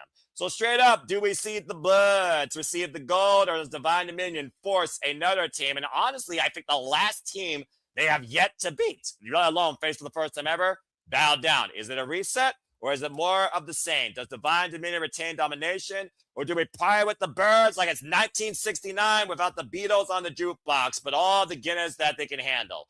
Let's go around the horn and see what you all think about this match. And yes, I love the fact that, again, I set this as after the Gauntlet and also maybe opening the second half. Consider it again. I want you all to consider things here. Jamie Hayter, Alex Windsor, they're native to the UK scene. Just saying. And you are looking at Mrs. Bruv. All right, let's go around the horn and see what everybody thinks about this. And I think it's only fitting, first and foremost, we start with advocates of women's wrestling. So I'm actually going to start with JJ as an advocate for women's wrestling and tag team wrestling. So JJ, Alex Windsor, Jamie Hayter, I've seen them fight one another almost to 30 minutes in Pro Wrestling Eve. Their only ever singles encounter. I've seen Alex Windsor, Jamie Hayter's growth all the way from Pro Wrestling Eve. I've seen, of course, Jamie Hayter through Stardom. So again, I could talk all night long about these two proud Brits and women's wrestling advocates and trailblazers. But what we have witnessed in Lena Cross and Megan Bayne through Independence, Australia, DCW, AEW, it's something that has been absolutely unmatched. But I feel like this has got to be the one match we got to be unanimous on. So go ahead and set up the field, filibuster. What do you guys say regarding the Interwomen's Tag Team Championships? Well, despite being an advocate for women's wrestling, I really hate that you came to me first on this one. And why is that? Because I feel like we're going to be unanimous, and so why not? there's a match coming up later that I really want to be first on. Oh, okay. Then hold on. I'm going to pause you because you literally put that on the ether, and I think the audience wants to hear that too. So we are going to go then to not a Brit, but a Canadian. And I don't think she's from British Columbia, or I don't think she's French Canadian or British Canadian. But hi, Ash. And I'm about to say, you have a certain phrase for big women. So, I mean, this is right up your alley. And again, you're on the call for it. So go ahead, set up the field. Let's see if we're unanimous. It's on you. What do you guys say about the Inter Women's Tag Team Championships? The Renegade folks will be engaged come our other women's match of the night. That is our semi-main. I also want to point out here before Ash speaks, Mone had this idea for Divine Mone. Just saying. Go ahead, Ash. It's on you. I mean, Mone does need bodyguards, and I can't think of two better bodyguards than Divine Dominion, because, see those two women? Goddamn. 6'1" and 6'2", I believe. Goddamn. You're right. I mean, I'm with you there for all the right reasons as a fan of women's wrestling. Damn it. AEW, where the women have the beef. I mean, you can, be a good wrestler and look pretty kicking someone's ass too. I'm just saying. And you can be hardcore as well. You don't have to be all tentative. No, exactly. Like, different styles for different folks, I suppose. Exactly. Continue, though. You already know what style I'm about. Y'all know how I feel about the English. Like, goddamn. Even English women, too, mind you. Oh, the women. I'm looking forward to this match. This is going to be a female equivalent of big meaty men slapping meat, because that's what this is. This is just going to be a drag-out, beat-down pub fight. And I'm looking forward to this shit. You sound drunk already on it. I have the Birds one. I have the Birds one in this. Because as much as I love Divine Dominion and how dominant they are, there's not much more feuds and matches we can get out of them, but we can do a lot more with the Brawling Birds. Yeah.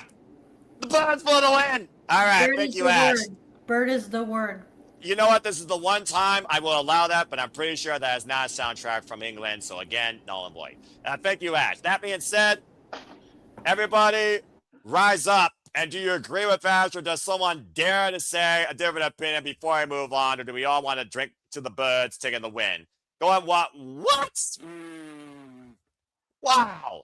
Okay. Who's to say every match? Who said any match is going to be unanimous, right? Well, so much for that thought, JJ. All right, Dave, I saw your hand first. Then we'll go to Charles. Go ahead. You got Divine Dominion? No, I'm agreeing with Ash, but I'm just saying it's the version. It's the version of, I call it, of Drew McIntyre and Sheamus, the women version. Okay. And I did want to throw out something about our last discussion because I looked it up. Sheamus's contract, he left because he was offered one of those pay cuts. His contract expires October 1st. So he is. Yeah, so he is out of it. I wanted to let that know, but I definitely agree with Ash. I think this is definitely going to be a clean sweep here. You're all wrong. The winner's going to be me because I get to see these four bitches bang and go at it. I'm the real winner. That makes two of us, my dude. That makes two of us.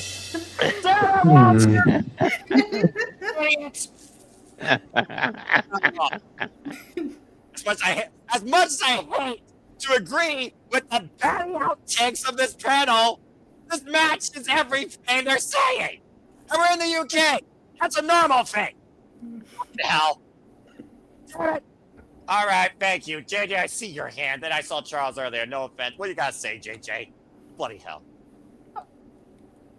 Let me preface what I'm about to say by saying I am not saying this to try to make your blood boil by any stretch of the imagination. What? The only reason this match is on the main card is because they're putting the belts on the fucking Brawling Birds. Otherwise, it would be on the damn buy-in. If it was any other team, any other match, or Divine Dominion was retaining, it would be on the fucking buy-in. The only reason it's on the main card is because they're putting the straps on the Birds. Strong case, considering the track record of pay-per-views. I'll give it that. I mean, again, looking at the booking, we always question, again, sometimes the booking of why this is here, why this is there, So I'll give you that. But yes, officially, Alex Windsor and Becky Hayter are walking away with the titles. Okay, first off, you put some damn respect on Jamie Hayter, all right? Because as far as I will not, and you will not make me. Well, I will give you Statlander. I may not feel that Stat is where it's at because 9 times out of 10 they put her up against someone I like more. But god damn it, Daphne from Scooby-Doo, Becky fucking Hayter is gonna get some hatred from me. You can sip on the haterade if you want. But Jamie Lynch is a whole other story. Jamie Lynch, wow. How many freaking red-haired analogies in and out of wrestling you're going to do against Jamie Hayter, who could be the best thing to come out of a 70s retro sitcom if she wasn't one? I love the fact she's all natural and doesn't give a flying fuck what people think otherwise, including you. And honestly, I don't give a flying fuck what you think about that too, because at the end of the day, Jamie Hayter, still more notorious to me to enjoy and engage with watching in the ring than the man. And at this point, the man, is she just trying to team with Stephanie about Keys? Are we going to get like some Kim Possible Shigo dynamic here? What the fuck ever. I guess that's entertainment. Against Liv Morgan, the most annoying thing to hear on the mic. Sounds like a teenager. All right, an adolescent teenager. All right, thank you, JJ. Okay, so that being said, we got the Brawling Birds. You're going to trigger me. I'm going to fucking fight back. It's like I'll never believe in Chase U. It'll never freaking give Jamie Hayter the respect. It's okay to be indifferent. It's okay to have disagreements. That's how somehow we freaking cooperate and conglomerate and freaking, interact with each other. And that's what makes this family special versus anything else on the internet, despite how little I deal with these guys outside this forum, thankfully. All right. Thank you, JJ. Charles, I did see your hand with you guys so before I move on. And damn fucking right, Brawling Birds for the win. I can't wait to see how much haterade is unleashed and how many of their mates they have at ringside to celebrate, including the bruv's son, considering Alex Windsor, wrestler, and mother. The two hardest jobs I think right now out there, outside being a damn doctor. All right, Charles, I gotta say real quick. Well, I'll sit on that island on my own. What? Yep. Okay, explain. I can't believe it. You got Divine Dominion retaining. I wouldn't. It would be crazy. I'm probably crazy. You are crazy. But nothing's out of the realm of possibility. Well, how it can be, Noah? We all seen it multiple times over. This is out of the realm of possibility there, Charles. I'm sorry to tell you. Wow, when Nick said that, that's how... Who did that?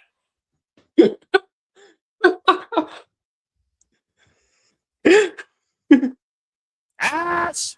That was not Wow. my doing. My hands were tied. I was eating my on fucking copyright! I'm board. gonna fucking delete that, you son of a bitch! No, you know who did it before you asked that question.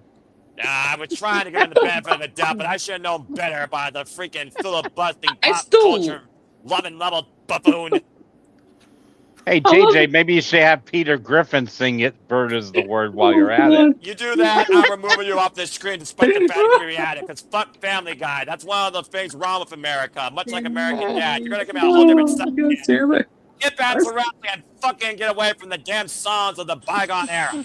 Girl, that's your crazy ass point where you're getting a better possibility of an STD than Divine Dominion returning. I have a better chance. I have a better chance of winning the Canadian lottery and the Powerball in the same year than Jamie Hayter and Alex Windsor losing this match. Okay, first off, how big is that lottery versus America? That's a whole different conversation. Charles, finish your thought. Fucking hell. I can't. I'm trying to, but I was not prepared for "Bird is the word" until out of nowhere, and then I almost get him. Fucking idiots. Brian Center. That threw me off. Charles got broke. Great job. All right. With that being said, it's 6 in favor of the Birds, and 1 picked Divine Dominion, and the rest of the world could give a flying fuck what Charles thinks, because I'm pretty sure he literally will be the only one person in this world outside the champions about freaking retaining. Okay. Bloody hell. And fuck JJ for doing that, and also freaking ruining my freaking psyche. Damn freaking bygone song. You're better off playing the Beatles. At least it's more freaking concurrent with where the fucking at, or freaking Oasis.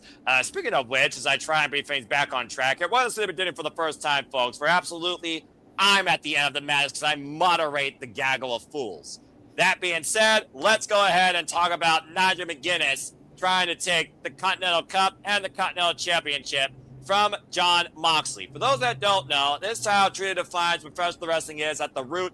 One-on-one action, no seconds at ringside, and truly it comes down to who out-wrestles the other. Jon Moxley, of course, who has been the Continental Champion now since last year's Continental Classic, this new summer tradition that has been brought forward by AEW now, called the Continental Cup, testing Jon Moxley right now, where he is literally basically been vacated of the title. It is held in abeyance until he actually wins this. And we right now, by the way, folks, in case you're tuning in, all I have left is our semi-main and main after this. And again, the reason I saved all these, Brits and moments. And honestly, they're the biggest 4 matches on this card outside that triple threat. Just saying.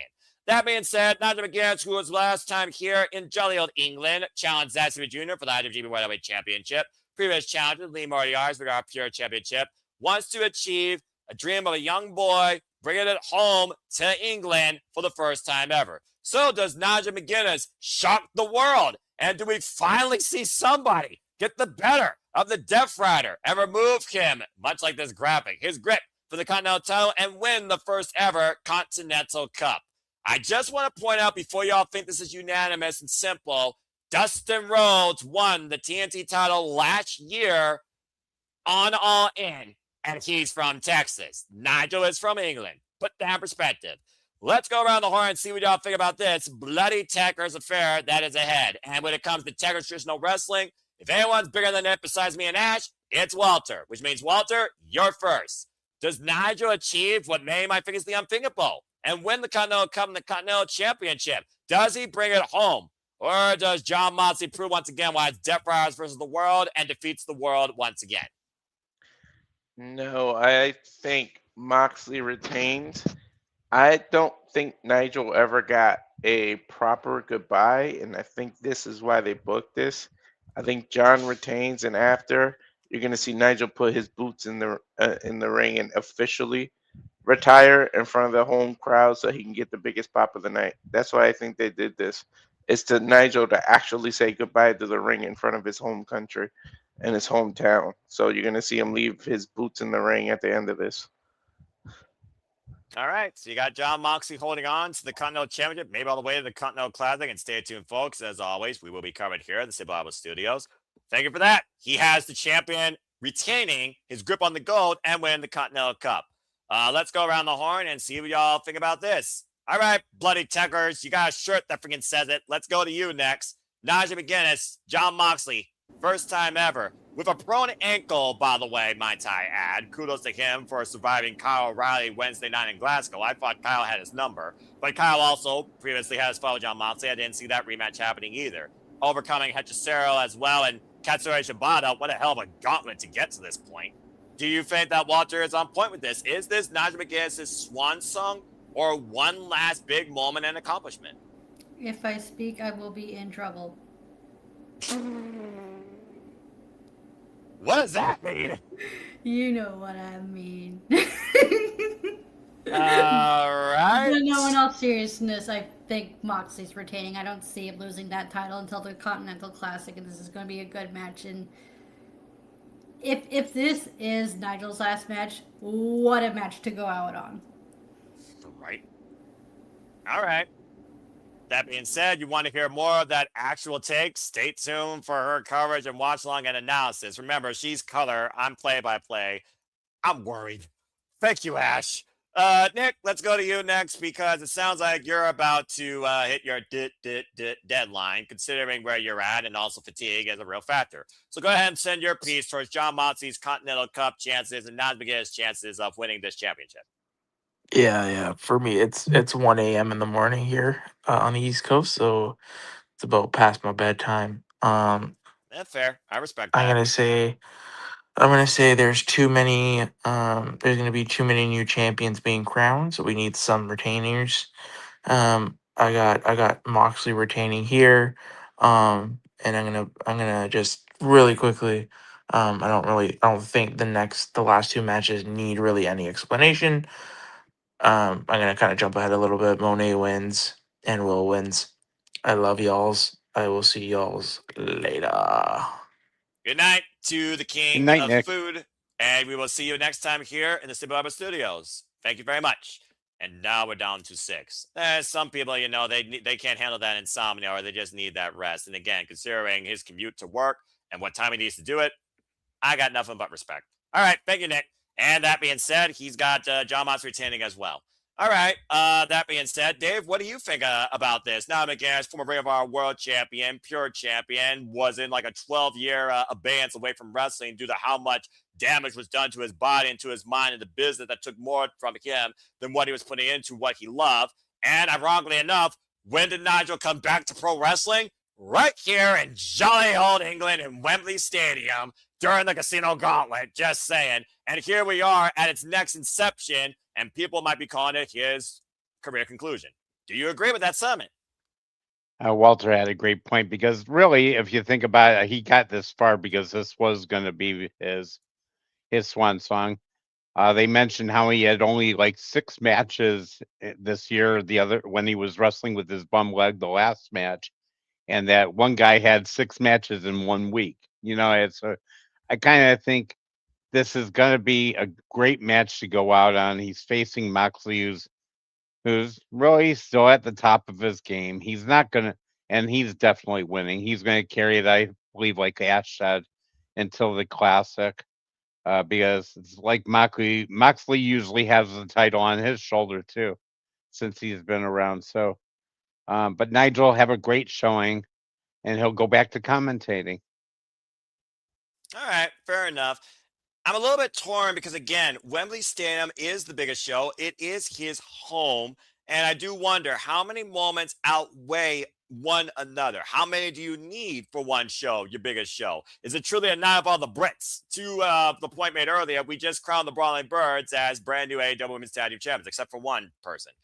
And here we are with another Brit. And again, Will Ospreay, Nigel McGuinness, they had that unique sit down, looking at one another, figured about, can they do this? And the only way you're going to be able to overcome your own mindset if you already think that you have won, which encouraged Will Ospreay. Will Ospreay, of course, encouraged by Nigel McGuinness, Frosty Tips aside, former spearhead of Ring of Honor and PWG for that matter. I want to say that Nigel gets it because I honestly don't think Jon Moxley needs to hold on to this title for one calendar year. I don't think the Continental Champion needs to be champion for a calendar year. And I really think right now, if he beats Nigel in what could be an incredible moment, that very much could be the case. Look what happened when Dustin Rhodes lost the TNT Championship. It freaking escalated Kyle Fletcher. Who says Nigel can't do the same thing to somebody else? It's just, damn, I'm outweighing moment and momentum. That's what this comes down to, moment and momentum. But looking at my picks, there's also a point about, again, does every title change hands? And it would be poetic for him to be done in ring in England. All right, y'all convinced me. I was figuring at first it's going to be a moment. Going to kick myself in the ass, though, because I've always been influenced at least one time once in a while on these shows. I will say that Jon Moxley retains as well, but Nigel goes down fighting and goes down flipping him off British style and passing out a bull nigga choke. I think that Jon Moxley will retain as well. But I think he also will show respect and give him the ring and give him that moment. Because we've seen that more out of Jon Moxley as of late in these Continental matches where it's just two men truly putting their all out there for professional wrestling because that's what this business deserves. His words. And I really echo that sentiment, especially when it comes to the Continental Championship. I got Jon Moxley retaining as well. Damn it. And I'm from Ohio, so honestly, I can't be mad at it. Respect. Okay, let's go to Charles next here, and then we'll go to JJ last. Charles, what do you got to say regarding the Continental Championship? I already said my prediction earlier during the casino gauntlet. When that's fair. When I said the placement of the order, if this match is before the casino gauntlet, I'm going with Nigel to win the match. And I'm still sticking by it, even if it's after or whatever. Nigel McGuinness is win the title. All I'm gonna say, I'll say, if this match is before the semi-main I booked, I think we know which way this is going. If this is after, whole different sub-tangent. Because I do think one's gonna have a polarizing reaction, while the other one's gonna have a rousing reception. And whether or not Super Ditting makes that come to fruition, I think you know what I'm talking about. But thank you for that. With that being said, while he closes this one, you know what you're doing next. But that being said, what you got to say regarding Jon Moxley, the Continental Championship, much to what people have been talking about, and with Konosuke and worrying about that with Ash, is Jon Moxley a guy that has to be surrounded by a title as well? Again, the man that works 24/7 365 every damn Wednesday and Saturday night, leading by example, Mr. AEW since day one, the company man that's been for the light and dark, and defining his own wrestling merit through this Continental title has been defined by nothing but wrestling. Could it be the last one that defines him, or the last one that defines him for now, or someone that continues to define him? JJ, what do you think about this? And I know you got, let's say, about Nigel McGuinness, because you've also seen his roots. You know, I didn't even think about the Nigel retirement thing until Walter spoke it. Same. And now I can't unsee it. Same. Damn you, Walter. So, yeah, I've got Mox retaining. If Walter screws me out at this point, I swear I'm coming after you, especially when I'm giving you this pay-per-view. You son of a bitch. Damn it. All right. With that being said, we got Jon Moxley mostly retaining. But again, we get to call Nigel McGuinness in Wembley Stadium. Thank you, Pro Wrestling. Thank you. All right. Well, now it's time to get down to the absolute purpose of All In. For all we know, of course, All In was defined by the Owen Hart Foundation tournament winners for both the men and the women. As JJ gets comfortable, buckle up and buckle in, folks, because now we are going to cook and we're going to see who pulls the trigger and who leaves victorious in Wembley Stadium. Smile anyways, or a smile removed by force with a broken hand and a broken heart. Stay tuned. It is now time to talk about the AEW Women's World Championship. Willow Nightingale defending the gold against the very bane of her existence, honestly, or the shaper of her AEW legacy, some would say, Mercedes Mone. And even before that, before I give it to JJ, here's some backstory for you folks. You could also go look at the close-up, collaborative close-up that Renee Paquette had with Willow Nightingale, Mercedes Mone. Very telling when it comes to the stoic, absolute disgust demeanor of Monet, seeing how much Willow has been defined by her career and has really shaped her and also has been there for her greatest losses. Blames Willow for the fact that literally when she got injured at Walter Premier for the Inter Strong Women's Championship, she just smiled over her and freaking risked her career being over. When big business was fought forward, it was Willow Nightingale that Mercedes Moné ascended and used the expense of the TBS Championship until Willow took that all away from her at New Year's Smash. And now here we are with the one title that Mercedes Moné has been unable to capture. And of course, she's going all or nothing for the second year in a row after last year being defeated by timeless Toni Storm in her first ever loss in AEW. The bottom line, though, the record stands with these two actually more in favor of Willow. She has 2-1 against Mercedes Moné. And of course, she just pinned Mercedes Moné at Grand Slam Mexico in that 6-woman tag I talked about earlier. What the CEO's portfolio defined did not have AEW Women's World Championship on the dotted line. Is it finally her time, or do we still see this bubbly, unorthodox babyface of the industry smile forward, leaving Wembley Stadium with the AEW Women's World title? I'm not going to say another word. Everyone will get to say their piece, but JJ will kick things off first. JJ, the floor is yours. Please speak. What is your outlook on the future of the AEW Women's World Championship? And honestly, as old as Bayley and freaking Sasha Banks, the bottom of my NXT, this has to be the combination of this fight forever rivalry with these two that have really shaped the foundation of the women's division AEW. Who you got lean with the gold, and what does it mean for both the champion and the defeated?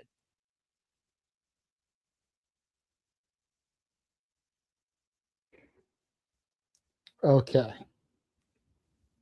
So everybody knows my stance on Mercedes Moné. Yes.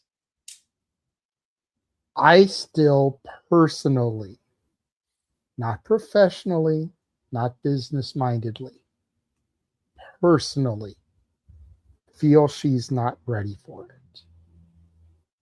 And I say that because she hasn't lost everything yet.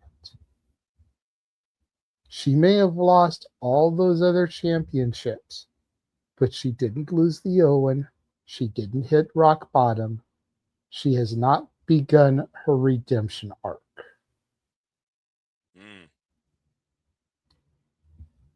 And I feel like until that moment happens in Mercedes' story, she's not ready. Now, is Mercedes better as a heel than a babyface? Yes, absolutely. Would Mercedes be a better champion as a heel as opposed to a babyface? Yes, absolutely. But you can't have somebody that amassed as much success as Mercedes did in her first year and a half with the company and then lose most of it, not hit rock bottom and lose it all. So that's where I'm coming from a personal standpoint. That's fair. From a professional, from a business standpoint, Tony paid out the ass to sign her. In my personal opinion, way more than she's worth. How long do you allow that investment to not reap the dividends that you paid out for it. Her as champion draws houses because everybody wants to see her get beat and lose the belt. It's the whole Roddy Piper philosophy when it comes to WrestleMania. People talk about if it was Hulk Hogan that drew the house or if it was Vince McMahon, betting on WrestleMania that drew the house. And Roddy Piper said, fuck both of y'all. Yeah, I remember that. If people didn't want to see me get my ass kicked, nobody would have fucking showed up. Accurate. Same thing with Ric Flair as champion in the 80s. With the Horsemen and everything. He was able to draw those houses because everyone wanted to see who was going to kick his ass and take the 10 pounds of gold.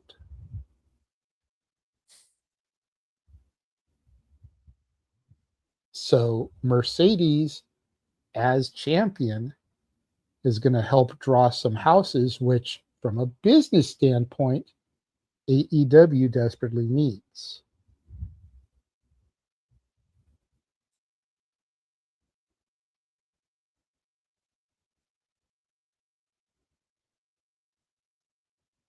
I think a key factor here is the woman that defeated Mercedes last year.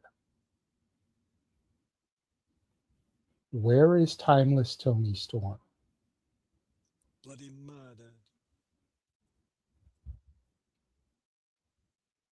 What if she comes out and costs either woman the match?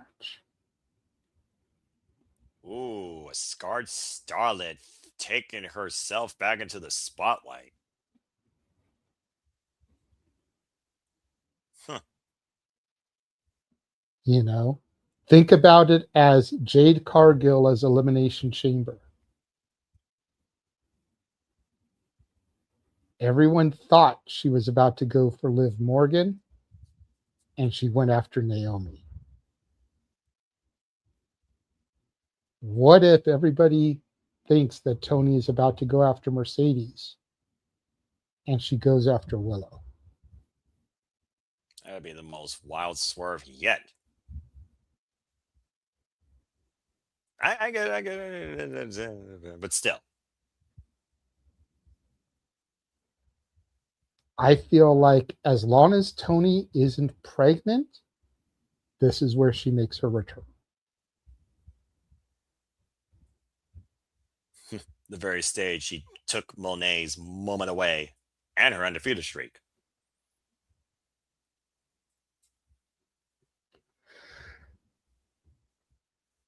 I feel like the plan originally was to have Willow keep it. But with her hand being broken, legitimately now, I think they're going to call the audible. And as much as I hate to say it, I think the GTA stripper twat waffle walks out of Wembley with the championship. I'll be in Carson, California chanting CE no, CE no. While our, and I use this term loosely, friend Simon from the Spaces is having the orgasms because his CEO won, and Ashley's reaction is exactly what I was going after. You all know more about that stuff than I do. I'll never explore that space. You want to meet somebody that epitomizes that basement dweller wrestling fan pictures of Trish Stratus and Sunny off the internet. This dude when it comes to Mercedes. Ash, stop me if I'm telling lies. And her expression says, no lies detected. And on that front, I'm simply going to say this. Get some sunlight. And thank you, JJ. Wow. With that being said, bottom line, you heard it here. JJ picked Mercedes Moné to become, finally, the AEW Women's World Champion. Much to his chagrin. Bloody hell. Okay, thank you, JJ. Let's go around the horn and see what the rest of y'all think about that. Simply put, are following that. Dave, again, Willow Nightingale, the fact of the matter that I'm still smiling, bitch. And literally, Mercedes Moné calling her nothing but a dumb bitch and saying that I'm going to do whatever I have to wipe that stupid smile off your face and seize this title. To the point now, she took away her hand. So how's she going to look for the deadlift powerbomb? It's one of those things now where she literally found a cheek or made a cheek in Willow's armor, much like when Willow took advantage of her back in the Walter period when she wanted a strong women's championship in Mercedes Moné's mind. And that's really where all this bad blood stems back from. So with that in play, do you also think that Sunday belongs to Mercedes Moné? Thanks, Noah. I'm kind of towards JJ with a little bit of a twist at the end. I have Willow until the broken hand was reported. So, and then because I figured she has Moné's number, it could put Moné more of in a downtail spin. And like JJ said, the one thing, she still hasn't lost the Owen. Correct. So it still hasn't been to the downfall. But with the broken hand and everything, I think it's too much to deal with. And I saw something earlier about possible surgery, which means she may be out. So I think at the end, we may see Toni Storm afterwards, but not attacking Willow. I think she's going to attack Moné, because if we're losing Willow for more time, we need a strong baby face to go up against the heels, including Moné. So I think Tony's not going to come back as a heel if she's coming back. I think she's coming back as a face still. It may be a little bit of a different gimmick. We never know with her, because she can change herself around just like Jericho. She's very smart that way. So I do think that Moné is holding on, and I am getting a little tired, so I'm going to tap out. Is it okay if I give you my last pick? Yeah, absolutely, good sir. Yeah, because I don't have to drive like Nick, but I have to be up early. But I'm gonna definitely go with Ospreay at the end. I think it's a pretty foregone conclusion. And I did want to let you guys know something I saw during the show tonight. We all thought there'd be no more WrestlePalooza. It was announced December 12th. There's going to be WrestlePalooza for WWE, by the way. All right. Well, I guess they got to give you something before the holidays. Something! Damn it. For the price of a freaking Christmas ham. I'm aware of that, Dave. I already have the graphic all set to go for our Simply Reliable Studios trailers. No, I appreciate you guys having me. I'll be back anytime you want me for predictions. And I hope you all have a great evening. It was great seeing everybody. Always a pleasure, Dave. Thank you so much. And we will see you next time here in the Solo Studios, whether on predictions or shenanigans. Get some rest. Take care. All right. Thank you. No problem. All right. That being said, again, I feel like at this point, though, because I kind of also saw him getting a little bit tired. I just wanted to make sure he got his piece at least of that. I feel like we're all kind of in the same agreement that if Moné doesn't do it here, based on the scope now of the extent of damage to Willow's hand, and if you know Bianca Belair, hand injuries are no joke. I pray it's not nearly as bad as that. But yeah, that can put you out of commission for quite a while. And I do feel like, again, looking at Willow's run, if it wasn't for the lingering, which frankly wasn't heavy surgery, shoulder injury she had prior to the Owen, would we still have this dynamic? Would Mercedes Moné soft redemption actually have happened? Let's not forget, she came in as wild card, won the Owen 2 times consecutively, defended that belt basically, and that is the one belt that she basically has at this point. So I honestly thought she wasn't going to become a WWE champion until she lost that. Either someone beating her in the Owen or she had to forfeit it, considering she wasn't involved in the damn thing. That was my original outlook before we even went into the summer thinking of All In, because in the forefront, I had Thomas, Toy Storm, and Fat Clock going at it. And here we are with neither involved right now in that aspect. And Thekla is MIA since Willow beat her. You want to talk about somebody coming back here for revenge against a dumb bitch? I think Thekla could very well also be a detriment to Willow Nightingale, considering she's the one that she took the title from. Either way, unfortunately, I also agree with JJ, and you know how much I love Willow Nightingale. I've seen her rise. We called her winning the TBS title, an absolute delight. I do think they're going to reset the landscape of women's division with a heel at the forefront here and an absolute obnoxious Monet. And here's another reason why. There was a very, you remember Izzy, right? The young girl from my NXT that was always a fan of Bailey. And when Sasha Banks got the better of Bailey, she couldn't stand it. She cried at ringside. There was a young little girl on the front row in Glasgow, Scotland with a sign that says, "Willow is my hero." If Monet finds a way to exploit that in a diehard fan again under this company, there's your setup for the Fight Forever saga that will be Monet and Willow Nightingale. But I do think Thomas Toni Storm could be Charles standing two-stepping away back into Wembley Stadium, much like how she left when she lost to the Glamour Mariah May. I love that dynamic. Again, Monet downfall started at the hands of Thomas Toni Storm. We don't know who attacked Thomas Toni Storm. Someone here thinks it should be Mina Shirakawa turning sweet, innocent Mina into a villain. How dare you? But Monet was never a name we thought about. And Monet, she has just as big as a reason, if any, to take out Thomas Toni Storm, who was the face of AEW. 1 year later, if we uncover, by Detective Lucifer, that freaking Mercedes Monet took out Thomas Toni Storm, boom, there's your next saga. And we all know how long Thomas Toni Storm can give us and this gentleman, filibuster, a saga to remember, despite the fact he hates one of them. Either way, if any of that type of stuff I'm talking about is going to happen, it has contest in the AEW World Championship, it all surrounds the belt going to Mercedes Monet. I got Monet winning as well. Ash, what do you got to say here real quick?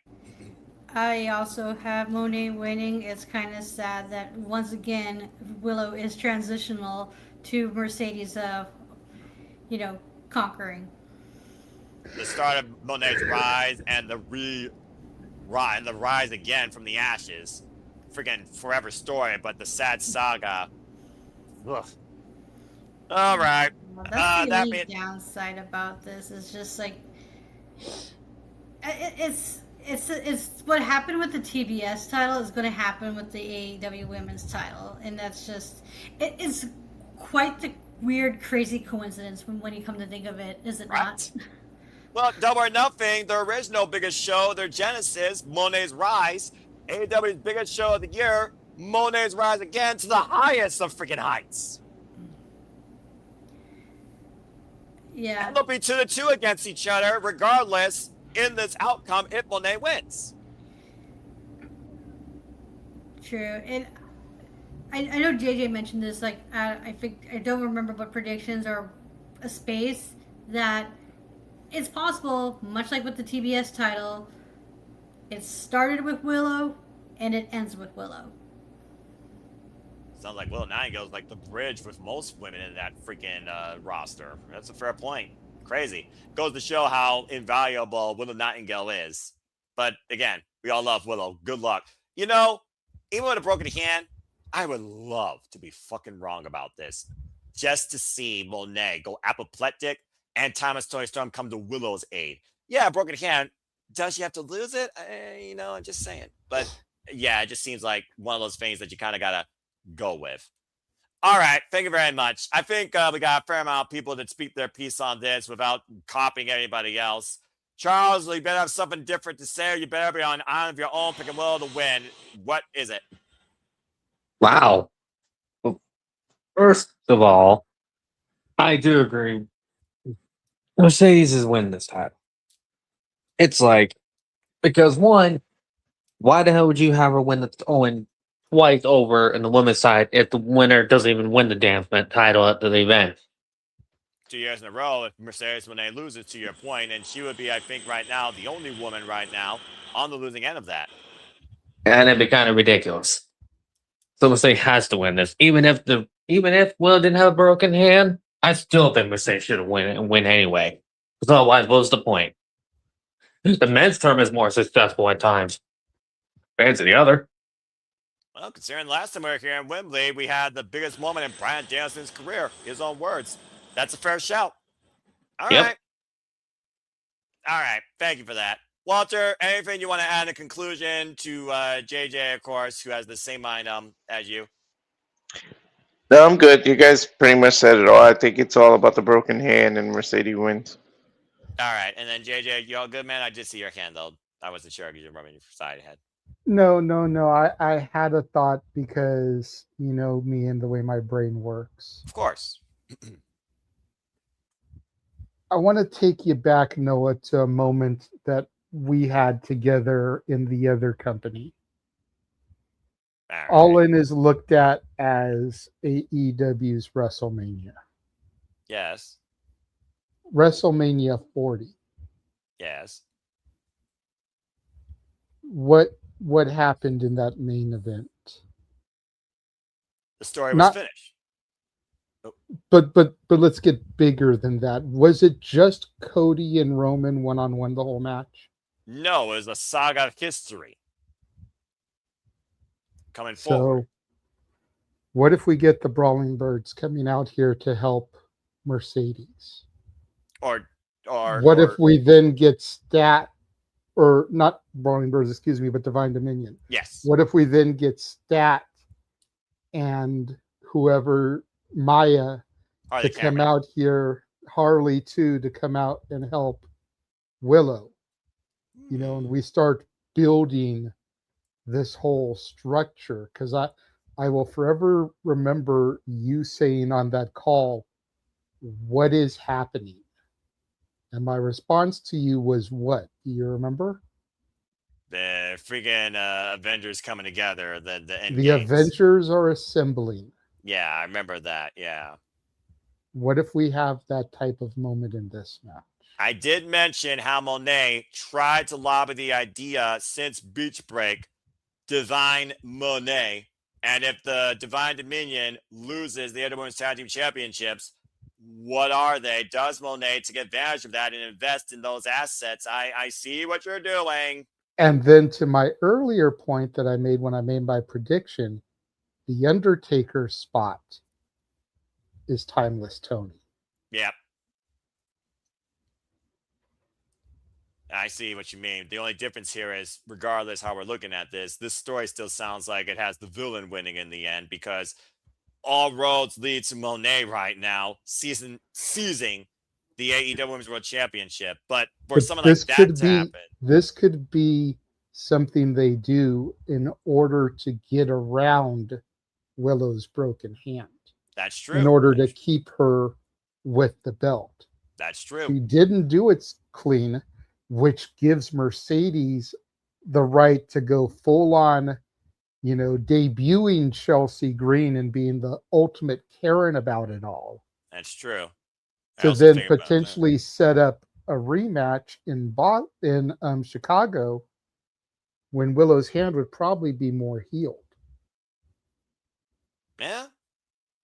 Depending on the extent. Yeah. I again, as long as it's not serious, I like that. I also think about just throwing out other names out there that are connected with Willow and Monet. Maya World, Athena and Monet still want to go on this 2-win power trip to take over AEW. Mercedes, Monet, and Athena, both victims of Timeless Tony Storm last year, back-to-back occasions, AEW Women's World Championship.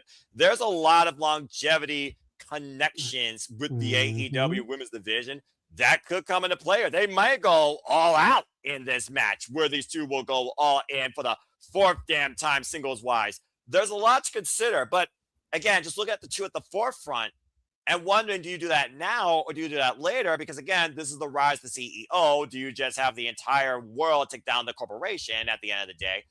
I like that. There are many ways this could go. I'm even more ambitious in how this match plays out, but I still think the decision is going to be the same. I still think Monet is going to win.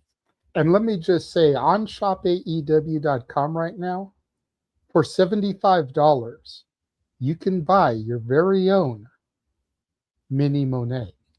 Oh, buddy. So if anybody would like to get me a belated birthday gift, you know what to buy. JJ! All right. That being said, Monet for the win. Willow, break the world, break the bracket system, break predictions leagues, don't break your hand in the process, break the CEO and retain the championship in a what if. Please and thank you. What All right. if? What if I? Non-copyright. All right. That being said, all right. We've had a lot of unique outlooks, tangents, possible debuts, possible moments, some upsets. But let's go ahead and get right into it, shall we? Let's go ahead and talk about our main event with 10 years plus of history for the AEW World Championship. And wow, this is going to be special because someone else decided to join us in the predicting, and I think because he's here for the first time, he'll kick things off. But we've reached the conclusive nature of what's got to be the main event. Does it come home? Does a young man from England achieve a dream for his country, not just for himself or for his family? Does he become the ace of all elite wrestling? Is this his ascension? Or once again, is Kenny Omega truly the better of him? When it doesn't come to the belt, it comes to being the best in the professional wrestling business. Kenny Omega, Will Ospreay, AEW World Championship. Let's fucking go. Man, the roots and history that these two men go all the way back beyond freaking AEW for that matter. You think about Kenny Omega, who inspired a young Will Ospreay in Red Pro, who followed some of the roads of the cleaner through New Japan Pro Wrestling. Eventually, these two men would finally meet one another on a similar playing field, both in New Japan and in Canada. But that hollow win that Will Ospreay got with the influencer in the cleaners bygone IWGP United States Championship run, Don Callis, meant nothing because he didn't do it on his own. He felt empty, shallow. Now we finally see these two going one-on-one once again, where they both have faced career-threatening, and in one person's case, life-threatening injuries and illnesses. Then again, Will Ospreay also faced that during the pandemic. And now they find each other fighting for the AEW World Championship. It was more of a must-win than ever for either. The fact of the matter that we don't know how much longer we got Kenny Omega, and we don't know Will Ospreay can do it beyond this, is a whole different conversation. But one question still plagues this at the end of the day. Will Ospreay, much like what the Death Riders wanted you to do or were trying to encourage you to do as their new dangerous weapon, you plan to do it on your own, but will you do it? Will you pull the fucking trigger? And will Kenny Omega truly see it coming and be able to avoid it, withstand it, or will it be the final shot needed? Who leads Wembley Stadium for the AEW World Championship? Is it a foregone conclusion? Is this the biggest riot, what if, WTF to happen in AEW history? What does it mean for the future of AEW? We got the names of Kyle Fletcher at our forefront. Let's go around the horn and see what y'all think about this culminating match for what could be the aerial assassin's rise to finally seize the AEW World Championship. All bets are off on how personal this has fucking gotten with the bruv and his son. Damn, Omega. Freaking no freaking limitations in his vocabulary. I cannot wait to fucking call this historic moment regardless. This is why I love professional wrestling, damn it. And I cannot fucking wait to see what it means for the future of AEW World Championship. And Ash right now waits in anticipation. Let's go around the horn and see what I think about All In's main event. So first and foremost, Jeff Mother from Isham is down here for those that are just now tuning in, just off screen. But I would love to hear Jeff's thoughts first and foremost, how he feels about All In and what he wants to say regarding Kenny Omega and Will Ospreay, considering he was with the bruv on a boat for the AEW World Championship. So, Jeff, I'm not going to Roderick Strong scream you back on screen, but if you are available, I would love to hear you speak. I'm only off screen because I'm trying to move around. I'm trying to find a hat also. Like I look like dog shit, so sorry about that in advance. No, you're good, brother. I'm glad to have you here. Welcome to Sleepy Ditting. It's been a while. It's always good to be had, as JJ would say, or something like that. So good to be seen. Yeah, good to be seen. You can't see me. I am literally my buddy John Cena tonight. Hey, I'm for it. There you go. So first of all, did I hear JJ compare Mercedes Moné possibly being the champion to a Roddy Piper level heel? Like, did I actually hear that comparison made in a even a minutely positive manner about the next AEW Women's World Champion? I am, dude, JJ, you must be getting contemplative, and dare I say nice in your old age after 50, man. Good on you, brother. Good on you for that. Don't push it, fucker. I know. Hey, you know what? I am looking forward to it. I've got 3 days off. I'm going to be here tomorrow doing Jack and shit, and I think Jack done left town.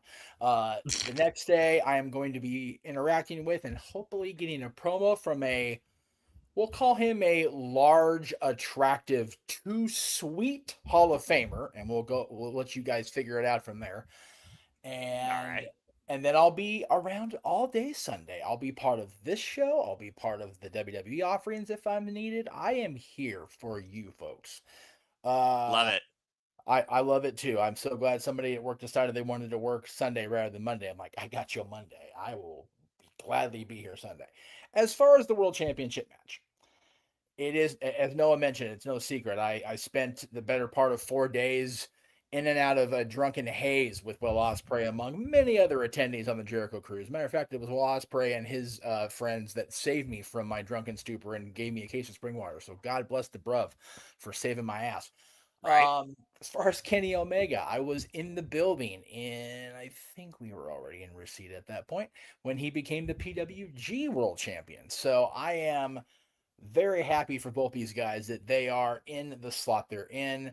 I think we've all can agree that Kenny Omega has fought back from what should have been a career-ending, what was a life-threatening situation with diverticulitis, right, Brock Lesnar? Diverticulitis is fucked up. I unfortunately know far too many people that have had to deal with this shit. So, that is what it is. And Will Ospreay has battled back from, damn near $500,000 neck fusion surgery that has, saved his career, lengthened his career, saved his life.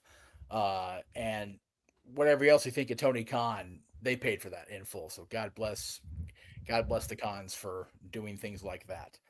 Come football season, I'm back to it's the fucking Jaguars. Sorry, guys. I am so looking forward to this. I'm looking forward to the whole show. Now that I know I can be home to watch it, and hopefully be part of the call not part of the call because you've already got 4 people on the call. I will gladly be Button Boy though. I am here for you on that one. Oh, please be Button Boy. Me, Ash, and Walter. We got the play-by-play and the cut analysis covered for you, bruv. Well, I've got my in the control room graphic ready to go. It'll be better than this, what you see here. Anyway, fair enough. The match itself, you're right, Noah. We've seen this before. We've seen the shenanigans play a part in the match before. We've seen both guys get what were ultimately unfulfilling, inconclusive victories. And you have to believe, at least I want to believe in my heart of hearts. I can't believe it in my soul because, ginger is what it is. But in my heart, I believe they're going to have a definitive conclusion. And I really want it. If it couldn't be Davey Boy Smith, who did win the big one in his native land, but it was the Intercontinental, not the world title. That's right. If it couldn't be William Regal, which is still a crime against wrestling nature, he was never a world champion, then it has to be Will Ospreay here. You're right. We don't know how much longer we're going to have Kenny Omega. Kenny Omega himself has admitted as much, but Will Ospreay had a surgery that was intended to extend his career, however long it's going to be. Right. And I believe that his career is going to continue after Sunday, and he'll wake up Monday morning in his homeland with that beautiful, however many pounds of gold at his bedside, along with Alex Windsor, because, that's a thing. Here for Will. My prediction is Will. No doubt about it. All right. Thank you very much, Jeff. We got the bruv. And again, I also want to point this out before I go to Walter next. Last time we were here in Wembley Stadium regarding All In, regarding the Owen Hart Foundation tournament winner, it was Bryan Danielson that won the Owen and went on to win the World Championship against Swerve Strickland, who main evented, of course, for the first time here in Wembley. When it comes to All In, particularly as of late, whether here in London or, of course, in Texas, we have now seen the AEW World Championship change hands the last 2 calendar years consecutively for the Owen Hart Foundation tournament winner under the most extreme circumstances and the most dangerous of opponents. I don't think it gets more dangerous than two men that don't give a damn about their own well-being when it comes to proving who is truly the better man inside that fucking ring. No, and you mentioned the last time we were at Wembley, it was Bryan winning. That is still in my top 5 moments that I got to be a part of in terms of the production of the watch along type situation. Yeah. Just being behind this and just the moment, the entire thing, the entrance with Brie and the kids, and the moment after the match with the soon to be former Blackpool Combat Club that evolved into the Death Riders. Oh God, the Death Riders. But that moment in Wembley with them there was just special. And I don't know, for Will and for his family, it will be just as special. And I hope for that for him.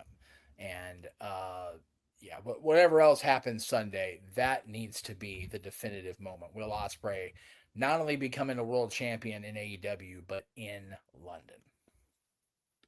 Yeah, it screams like this is the moment we need this calendar year for professional wrestling, damn it, and maybe for AEW's freaking future as we know it. This fucking calendar week, we need a little bit of smiles. This has been a fucked up week, okay? And you know what?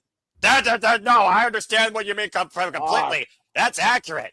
That being said, over this shit. Yeah, I think many people are. Some championship wins here.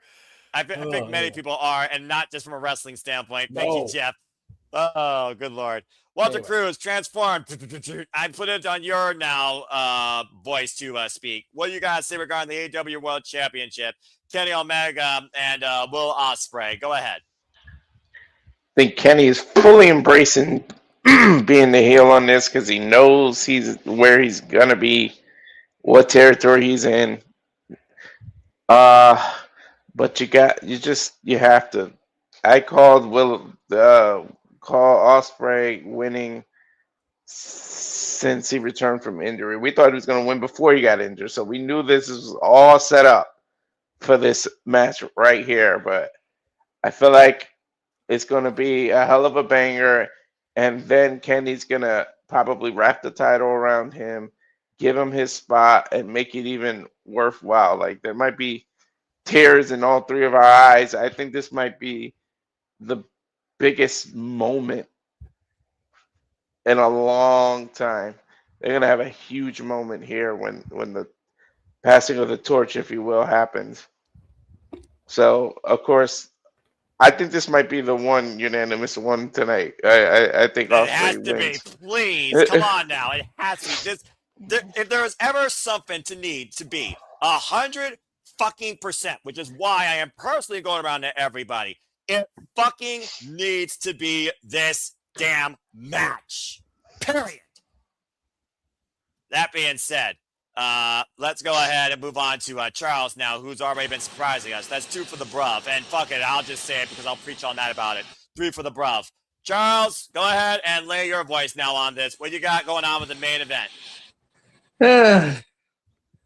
What could I say right now? Turn this week on his head. I'm torn on this match, literally. I don't know. Yep. I've been torn the moment ever since Kenny turned at Ospreay. On one hand, predictability. We all was here to go smack Ospreay to win. But on one hand, on my other part of my brain going, why not go against predictability for once? And you know what? I'm leaning towards... Yeah, screw it. I'll be on the island. I don't see Ospreay winning. You go back in your manhood now. Go back in your manhole now. What the manhole? The manhole, Walter. Botch. See, I want it. This is why Knots and Six Flags merge, because the creator of Peanuts can't keep his shit straight. This is what. Right here. Anyway, carry on.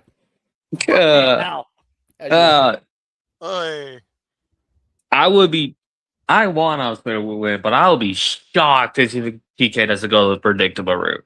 I will be shocked. I thought I was missing some of my stuff, but jeez. Okay, then. Well, thank you, Charles, for always being the top 0.01% of different when it comes to something that is more obvious than water is wet. Thank you very much. All right, let's go to JJ here before I give it to the fair lady, lover of techers, and, of course, a fair outlook on Brits to go last. JJ, anything you want to add regarding what you heard or to rebuttal Charles, what if more wider and stranger and harder to access in the Twilight Zone? Go ahead. Well, let me get this out of the way, plain and simple. Ospreay's fucking taking this. Okay, good man. Thank you. God. Now, remember in the last match, I made a comparison to WrestleMania 40? Yes. I believe this match is going to be our WrestleMania 20 moment. Ospreay's going to win. Everyone's going to be focused on him in the ring. And then Alex Windsor will be right there with her newly won championship. That made me so happy. To embrace her man.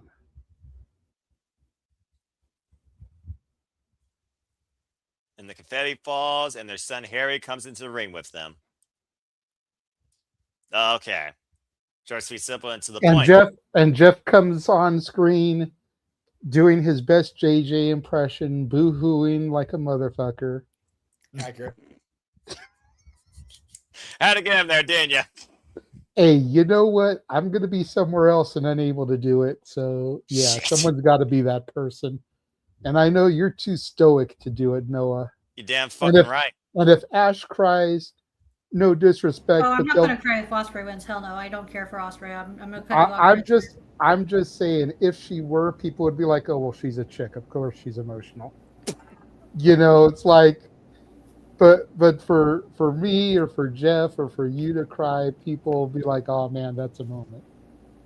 It takes I mean, shit, let's not forget how emotional I got when we fucking heard the opening strains of Final Countdown Forbidden for the Door. first time at Forbidden Door. 2023. I still remember it to this day, the same year that Kenny Omega lost to Ospreay, thanks to Don Callis. I get it, but yeah, and again, there are very, very, very, very, very, very few things that draw a literal, keyword literal, tear to my eye. And the last thing that actually did it, I think, was watching Rebel Tania's fight against ALS in her last little tidbit, because the strength that woman is demonstrating outweighs anything right now in professional wrestling. God bless her. With a tear in my eye. And Data Bringer D&D doing her makeup, as of course she went from wrestling to being a makeup artist. Again, folks, stay tuned. Well, God knows she can't get booked on any episodes of Dynamite or Collision. Yeah, that's a whole different conversation. Don't get me started there. Again, we're trying to keep this in a better light. But that being said, again, folks, stay tuned for our coverage, by the way, of that special edition of Dynamite, Rebel Heart, supporting research for ALS. Of course, you can learn more about that at imals.org, and show your love and support today to Rebel Heart's fight in this for others to not suffer the same way by buying the Rebel Heart shirt and merch. All proceeds go to ALS Research. You can get those today via her social medias or at shopaw.com. All right. That being said, thank you, JJ. Certainly last but not least, and actually that's the reason why I picked her, because, again, there's a reason the Simple Session, there's so much the Simple Man and the Bat know about each other. So, it's not Cody Rhodes, but damn sure is going to get a similar reaction. Hi, Ash. You close things out. What's your thoughts regarding the AEW World Championship main event scene, the what-ifs to come, the cause and effect, the winner that leaves, the moment, the sweet victory, and the aftermath? The floor is yours to close things out. So, I am so torn on this match, because on the one hand, it's like, we don't know how much time Omega has left. Exactly. And I want to see him pull that title for as long as he can. Although, let's be real, Omega doesn't really need the title, which seems to be like a theme for me this yeah, I noticed. The predictions. I've noticed. Yeah, and then but on the other hand, it's just like all roads lead to Ospreay. They've been building him up and building him, and it's got to the point where if he doesn't get crowned in his hometown, when would this company be able to reheat Ospreay so that way when they do pull the trigger on him and he becomes AEW champion and it doesn't take place at All In, people are not going to be like, oh, the moment's passed already. This is like too little too late. And it's just like, although it's predictable that Ospreay is going to win. However, we've known sometimes what's likely to happen doesn't always happen with AEW's booking. Yeah. And for me, I'm going to be real with you. The last time Omega went up against a Brit and I went against Omega, it did not end well for me. I don't give a toss what y'all wankers say. I'm picking Omega. I'd rather, for me personally, I'd rather see Omega with that title than Ospreay because I don't think Ospreay's done enough. For me anyway. Wow. Yeah. So, okay then. I will say this though: if Ospreay does win, I'm not going to be opposed to it. I'll be like, yeah, that's the right call. I mean, coming back from a life-defining double fusion neck surgery, surviving the Owen against Troy Strickland, a man he hasn't beaten for a decade, risking his own immortality against the Death Riders to become more fine-tuned and better, and pretty much right now at odds end with his own freaking student in Kyle Newman that is leading and literally changing the outlook of his faction, United Empire, and you still think he hasn't done enough. Yeah. Funny how you mentioned Caleb Newman. Do you think there's a possibility he might get involved in the match? Oh, shit. I didn't even think about that. Because he is at that Rev Pro show the night prior. I'm just saying. And it could build towards the Newman versus Ospreay feud. And that does not need the AEW title. So it gives Ospreay something to do if, Omega does retain. It's not out of the realm of possibility, considering, again, Will Ospreay prides himself so much in bringing professional wrestling to promise, especially in the UK. His family has so many connections, of course, in the UK. He's a producer in Pro Wrestling Eve. He's been a foundation of Rev Pro. Literally, when the freaking pandemic almost destroyed the UK independent wrestling scene, Will Ospreay was there to keep the pieces that were left and pick up from where they left off, and still does to this day. So I would definitely not rule that out. In fact, considering we've already seen how much United Empire has been going up to bat with Hanare and Francisco Akira for Will Ospreay against Don Callis, who's been trying to take him out since the get-go, and with Don Callis saying that you owe me for all your freaking glory, you owe me for the fact you are and win, but you owe me blah, blah, blah, blah, blah, blah, blah. I would not rule out the good United Empire that supports Will Ospreay still, escorting him in full suits in his entrance. Much like how Kyle Newman wanted Will Ospreay to do that with him at Sakura Genesis when Kyle Newman won the IWGP Heavyweight Championship. I wouldn't rule it out. At the end of the day, Will Ospreay's not just fighting for a country, he's fighting for his livelihood in pro wrestling, the livelihood that he's built in New Japan with the United Empire, and the livelihood that he wants to further elevate in AEW. It's crazy to figure out how much the world right now is on Will Ospreay's shoulders for professional wrestling. And AEW is at the forefront of it, period. But I love the passion, I love the outlook, and again, everything is possible. Nothing is absolutely 100%, keyword 100% undisputed. So I appreciate that polarizing tangent. So I guess Charles is not alone. Thank you, Ash. All right, well, that being said, Charles, I did see your hammer quick, but you got to say it real quick before we maybe start wrapping things up. I like how when I said my reason, it was a hell of a lot different compared to Ash's reason over here. Like completely 180. Yeah, no kidding. I personally don't see that with Ospreay whatsoever, but I'm crazy. But I guess I'm not going to be on the island alone. For whole different reasons. Yeah, sometimes you need more than a ball called Wilson just to have company. So there you go. Apparently. I understand that reference. Good man. I did too. Good gentleman. All right. Well, that being said, does anyone else got anything else to say regarding this? That's AEW All In. That's our main event. That's the brawl that we think is going to finally reach his ascension for his country and bring it home. What do you got to say? I did see your hand real quick. Do we think the One Winged Angel's gonna get kicked out of? Ooh. Bonus point. Because no, don't talk that. We're not going that far. That's a discussion point on the spaces and in Twitter. That's a strong discussion point, too. Mhm. That's a strong discussion point. Again, the only man that's kicked out of it is Kota Ibushi. And I could literally see Will Ospreay being the only other man put in that conversation. I like that a lot, actually. As long as it's not at 1. I think here you got to literally do 2 and 9 cents because that goes to show, again, especially with that being on his neck, how far he's willing to die for this moment, because he may never get it, to your points and others' points. I like that a lot, though. Food for thought to consider, again, how much the story bell to bell in ring might literally outweigh the overall history of these two men in professional wrestling. Whether against each other or on their own paths. Was one chasing the other this whole time? I guess we'll find out this Sunday once for all who leads the AEW World Championship. That being said, I think we went all in on this conversation, and that's really it. So again, folks, what are your outlooks, your opinions, your biggest moments, your debuts, your upsets that you see towards the pay-per-view? JD, I do see your hand real quick. What's up? I meant to bring this up when we were talking about the Casino Gauntlet. Yes. Knowing Tony Khan, knowing he's not afraid to shell out money for licensed music.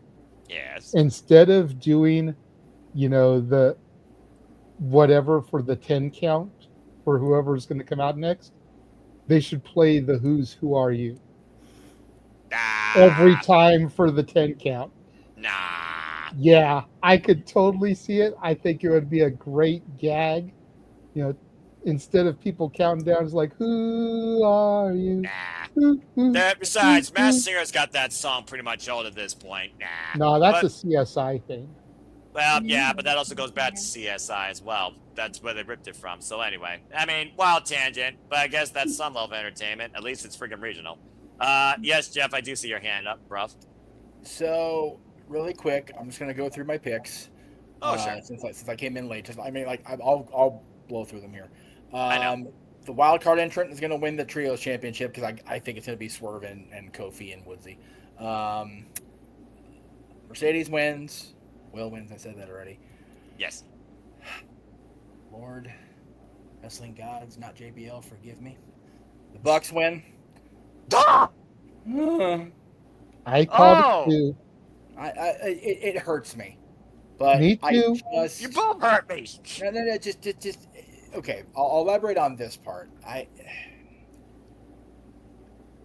Adam got his wish. He got his tag team championship run with Jay in AEW. They have to end it apart. Christian's got to turn. And if they want to persist with this nonsense of the Bucks continuing to be baby faces, then fine. Just turn Christian back heel, full heel, and let it be. Whisper words of wisdom in London. Okay. And what did I say, Noah?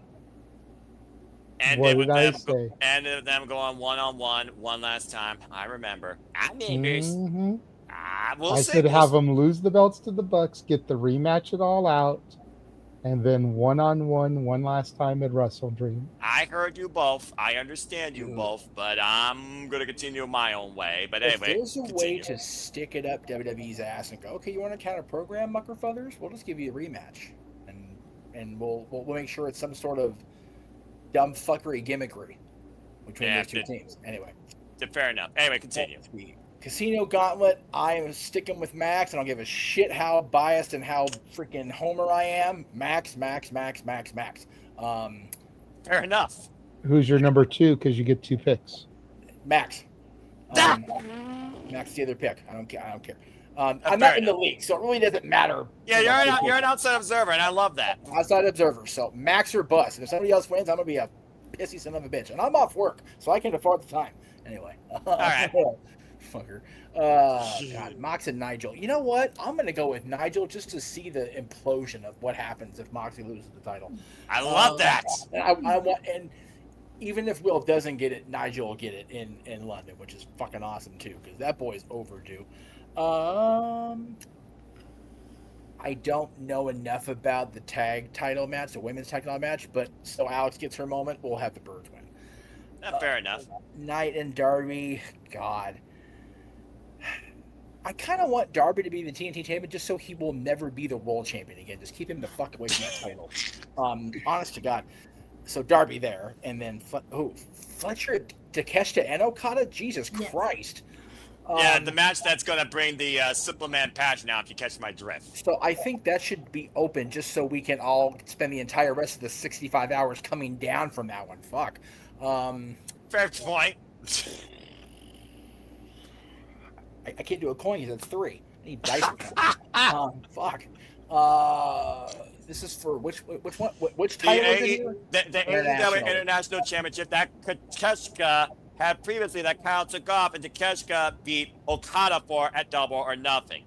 Okay, so they've all been that champion already. Okay. Yep. I was gonna say which one of the championships that like whatever, but keep in mind, Jeff, Okada and Kyle Fletcher are part of the family, and Okada says all that matters is the title stays in the family. Is it Proto-Kata or Proto-Shida? Proto-Kata. I'm gonna take a Proto-Shida picking the butts for this match. God, Me too. Massive Proto-Shida. God. I knew this match was gonna be the hardest one to call. I know. I hate the show, Jay. Anyway. You're over. I love it. Fletcher retains. Fuck it. Okay, there we go. And Jeff has now put in his quick picks. And again, do you all agree with the professor of wrestling here at Tommaso's? Let us know in the comments down below. Yeah. Do not take these as professory top. This is not a Mike Tenay fucking full-on analysis. I know. I just messed with you. Your nickname is a nickname for a reason, all right? I just say. West Coast professor, and it's not quite West Coast. It's fucking far east. So if you're the West Coast professor, I'm the Midwest commentator. There you go. And JJ is the Renegade. And El Renegado, depending on what show you're on. El Renegado de la Lucha Libre. Well, I think we need him to make a debut at Santino Brothers. Are you fucking kidding me? Dude, you realize what you're setting yourself up for, bro? I know exactly what I've set myself up for. I need pictures. Lord. I need video. I need Joey and Sylvia taking turns chopping your ass with that mask on just because. Damn it. And I need all of you, if you haven't already, to follow us here at SRCOS24 to continue to be part of the conversation with the consistent predicting interviews, shenanigans, and our live watch from reactions, including All In. So again, we went All In tonight on our predictions. Again, subject to change, much like y'all's thoughts can as well. They're not due until 12:45 p.m. Eastern Standard Time Sunday afternoon. We will be going live about that time, unless people choose to cover the buy-in, because I will not be home. I will be, of course, dealing with other priorities. But I will be here, of course, bringing forward that passion with Walter Cruz and Ash on the call with me, 1 p.m. Eastern Standard Time Sunday. Stay tuned for it. Again, if you haven't bought the preview already, here are the outlets and how you can get it. Go ahead, first today, if you are a fan of professional wrestling or want a different outlook that will be worth your money and time, even if you don't watch it all at one point. This is the mecca of All Elite Wrestling. You will not be disappointed come Sunday afternoon, not Sunday night. But that being said, let's go ahead and bid these fine people, these fine near 200 of you, God bless you, a fine adieu. Let's go around the horn and do some shills. First and foremost, Ash, we're going All In Sunday. I cannot wait to do it with you. Let's go ahead and tell where the people can find and engage with you. You can find me on X, the app formerly known as Twitter, at ShadowBadAsh, occasionally talking, mostly listening in on the spaces, and subscribe to my YouTube channel at Batty for Wrestling. Don't be a goddamn dickhead. Goddamn dickhead, wow. Man, she went with a dig. She went that far with the dickhead. What the hell? Well, this is unique. I mean, I don't think she even watches All Elite Wrestling, but okay, No. I guess. She messaged me to ask if she could come in and promote something. So I told her that I would send her the link when it came to the shows. All right, very good. I'm fine with that, absolutely. So that being said, we got our own other side, the other queen of the SRS down here at the bottom. Again, Lily, if you're still awake, you still owe me a match Wheel of Fortune if you want to try and beat me. Good luck. Anyway, for those that don't know, that is Datilla down at the bottom. So I will now shush and let Datilla take the floor. Good to see you. Good to hear you. Please speak now what you wish to promote. If you are at the mic, otherwise I will jeopardy 3-second you and we will move back on to something later. Can you hear me? Yes, go ahead, Datilla. I am on the mic. Okay, there we go. Please speak. On the mic. On the mic. Can you hear me? Yes, we can hear you. Okay. Okay. Fine. Sorry, I'm on my phone, so yeah. So as you guys know, it's Power Morphicon weekend.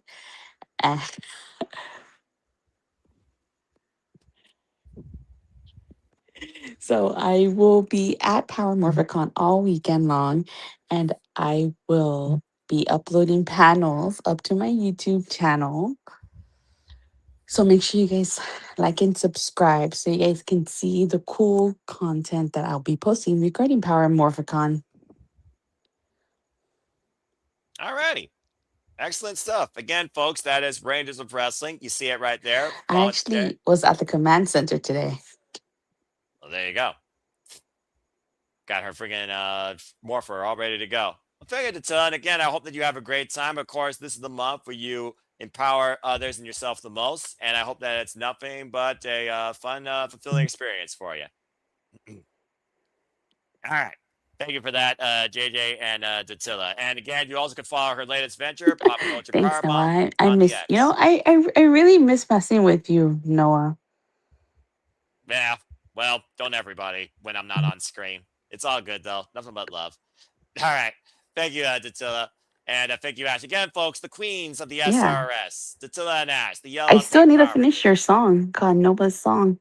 Well, save that for another time and then have Sona AI further enhance it for you. Again, never stop being creative in your talents. Again, folks, subscribe today. Rangers of Wrestling. Do it. Do it now. You see it right there. Do it now. Go ahead. It's right there. Just search it, YouTube, and then hit the button. All right. I'm going to power it. I think she's trying to say. I'm gonna power it down, and I hope my fellow Slagent A do. Bye, everybody. Good night, Datilla. Much love, Datilla. Good night. Hope to see you again real soon. And now we return back to our regularly scheduled shilling, but also thank you for that, JJ. Okay, that being said, Yes, Charles. Thank you. Yes, thank you. TSU alumni, Undergrad University. Charles, go ahead and before you climb back down underneath the streets of NYC, tell where the people can find you. You can follow me on X at Talk Crandall. Unlike what Noah just said, still believe in JCU or be cursed, people. Foolish individual. All right, thank you, Charles. You can go to bed now if you want, or go play TM to TN, avoid falling down the manhole, or play Double Dragon. Anyway, thank you so much. We'll pick up gaming here again here real soon, folks. Stay tuned for more on that with Super Reliable Gaming. Speaking of which, the pioneer behind it, Walter, again, I'm looking forward to when we insert the coin and continue. But go ahead and tell where the people can find you. You can find me at Rage of Wrestling on YouTube. The Instagram is walter.cruz.940. And X is at Walter Alex Cruz.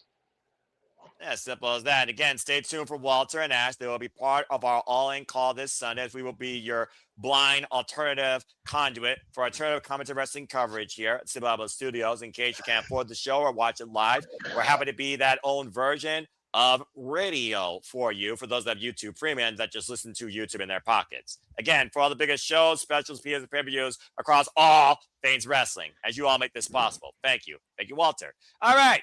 Now to the two hardest working man I've come to know since 2017. Hi, Jeff. Again, I'm so glad you've been here. What you been up to as of late? Where can people find you? I don't think I have you. Oh, that's perfect. Go ahead. The floor is yours. What you been up to?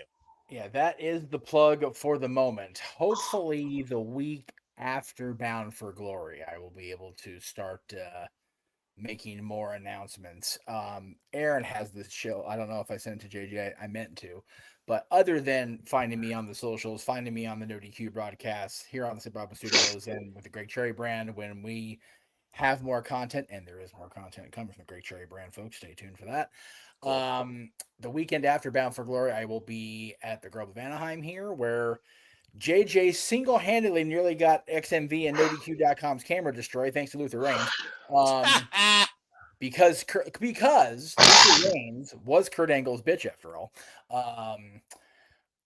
I'll be at the Grove Anaheim because Quiet Riot and Slaughter will be there, opened up by Paradise Kitty. So it'll be a grand outing for all. I am trying to get as many people as I can into that building because, damn it, I think everybody should see the kitties at least once. So hopefully we'll get more people down.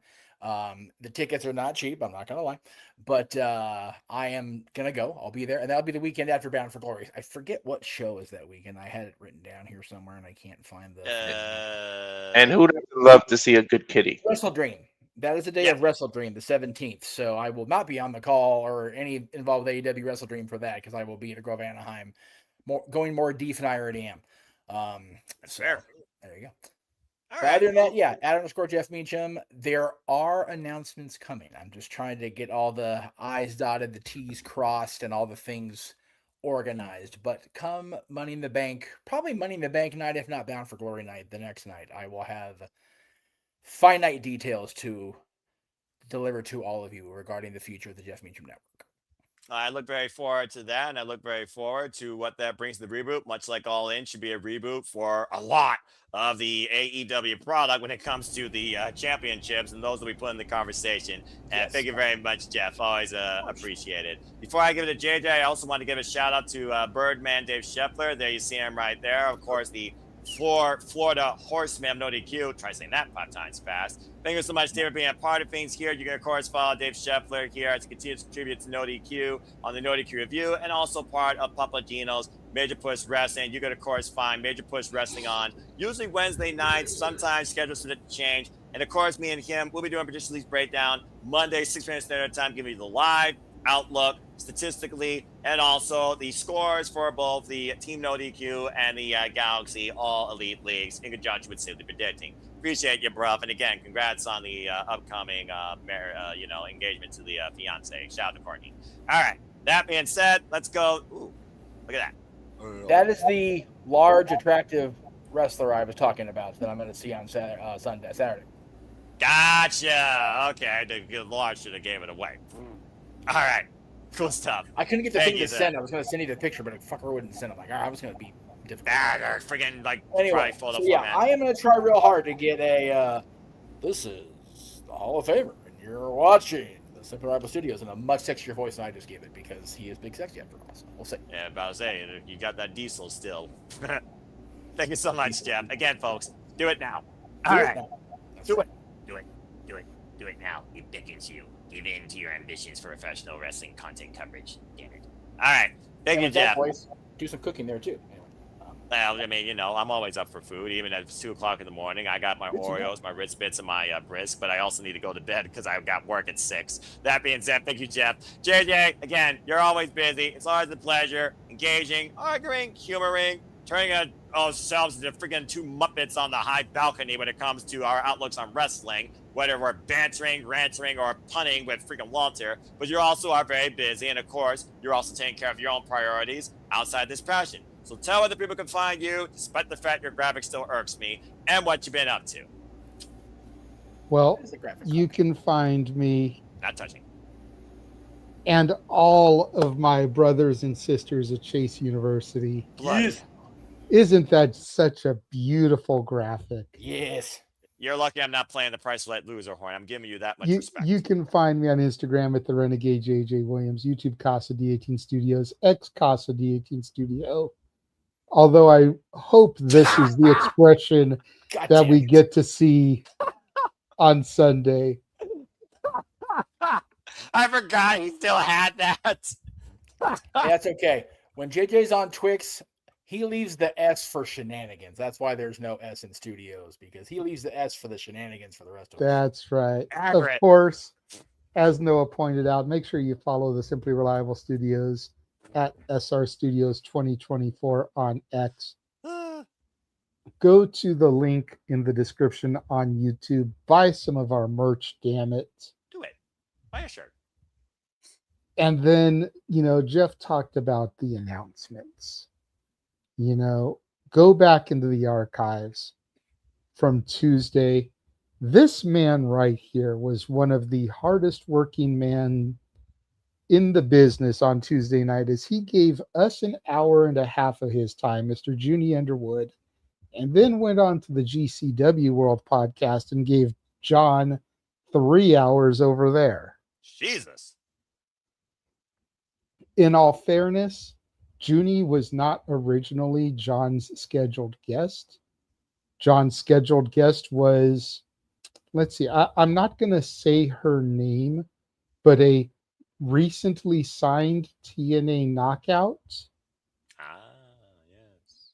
Who wears a certain type of hat and is married to a member of the system and got pulled as a result of her more recent contract signing. So Junie was a last minute replacement guest. And so as a result, we had to jockey our time up an hour to 7 Eastern, 4 Pacific instead of 8 Eastern, 5 Pacific. We were on a bit of a time crunch with Junie because he had to get over there. That's fair. But it was still a great interview. Fun interview with Junie. And then just earlier today, we had Sturdy Sal Mastretta on for some shenanigans. Fantastic interview with him. What did you say, Walter? About an hour 45? Just under 2 hours? Mm-hmm. An hour 45 with Sturdy Sal. Another fun interview. But then,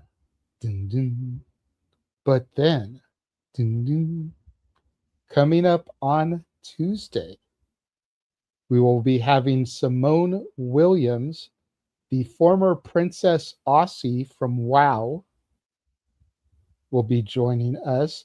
The new Future of Women's Wrestling champion, by the way. Don't forget it. Oh, I definitely won't, because I was there. Yeah. Both FWW shows I have been to saw their championship change hands. Zyra defeated Tiffany Nieves when I went last October, and Simone defeated Zyra when I went on my birthday. There you go. I think I'm safe in when I go to their next show, Simone's not going to lose it that quickly. But hey, who knows what happened. Exactly. Continue. And then the following day, on Wednesday, September 2nd, we will have the Pro Wrestling Symphony champion, Colby Carter, joining us. A week from Simone on September 8th. And again, I'm going to put him over because it's the first one Walter has locked in. Sam Stackhouse, one half of the new GCW Tag Champions, is going to join us. Nice. And then that Thursday, we're going to get our first Zebra, as referee JC is going to be joining us. All of that and more, go back into the archives from yesterday, as Statboy and I did tribute streams both to Dolly Parton and Tim Curry. Respect. May they rest in peace. And then today, we lose Peter Cullen, the voice of Optimus Prime, the voice of Monterey Jack, the voice of Eeyore, and countless others. Just a rough couple of weeks going back to Hayden Pantier and just going forward. But much respect to all of those families and friends and loved ones that have lost, their fathers, grandfathers, brothers, sons, daughters, Well, like I said, treasure your families. And as good old JR says, tomorrow is never guaranteed. So if you can, enjoy life and enjoy wrestling. And thank you for that, JJ. And may you continue doing what you do, and may we all continue what we enjoy doing, what we need to do, whether it's for work, for wrestling, for life, or just for the good name of it, to show what it means to be a human being with some common decency in and out of the internet. Thank you for that, JJ. And again, thank you everybody that has tuned in. If you want to further engage with me, try and find me if you choose at mfoster1916 on the X or on YouTube. For I am nothing more but a simple man and a lifelong fan of Consolidated. I'll go Bob Ross style. All right, fine. I'll do the whole thing here, but just so people's headphones don't blow up. Lifelong fan of professional wrestling. Damn it. Again, Simply Predicting is the mothership, the flagship, if you will, of the Simmons brand. I love doing this for all the biggest shows, PLEs, peers across all the biggest brands, professional wrestling, whether it's the Fed, NXT, AEW, TNA, ROH, or New Japan's biggest shows. And stay tuned, we'll be doing that for King of Pro Wrestling soon here. Again, I hope that y'all continue to be a part of the conversation. If you haven't already, participate in the leagues. They're fun exhibitions. It truly shows you can have fun simply predicting. That is the namesake of it. The next time, of course, we're doing Simply Predicting, believe it or not, it will be if you're on the East Coast tonight, Friday, 11:30 p.m. Standard Time, because there is some talent I do care about, and I do want to hope good for the future. We will be doing a simple Simply Predicting for NXT Heat Wave. And yes, there will be a prediction lead form for that as well. That will probably be out Saturday morning. So stay tuned for more on that. Then the next Simply Predictions, of course, for AEW will be AEW All Out. The Fed, I believe, is going to be the Money in the Bank. And TNA, of course, the next one with them, will be Bound for Glory. So stay tuned for more on those. If you haven't already, go check out the last simple session in conjunction with Batty for Wrestling, exclusively across Batty for Wrestling's brand. We got up to some Monopoly shenanigans, talking about properties and name values. Again, Ash was the player this week. Stay tuned for the next game where she will play in the game that I will participate in. And we talk more about women's wrestling, the next generation of wrestling, and gave our Batty outtakes on the G1 Climax. So if you want more on that, go check out that forum. I talked about Papagino earlier. Again, after we cover All In Sunday, stay tuned Monday night, 6 p.m. Eastern Standard Time, as me and Papagino break it down, a prediction league breakdown, give you the prediction league scores and our outlooks on the predictions statistically and from an analysis standpoint.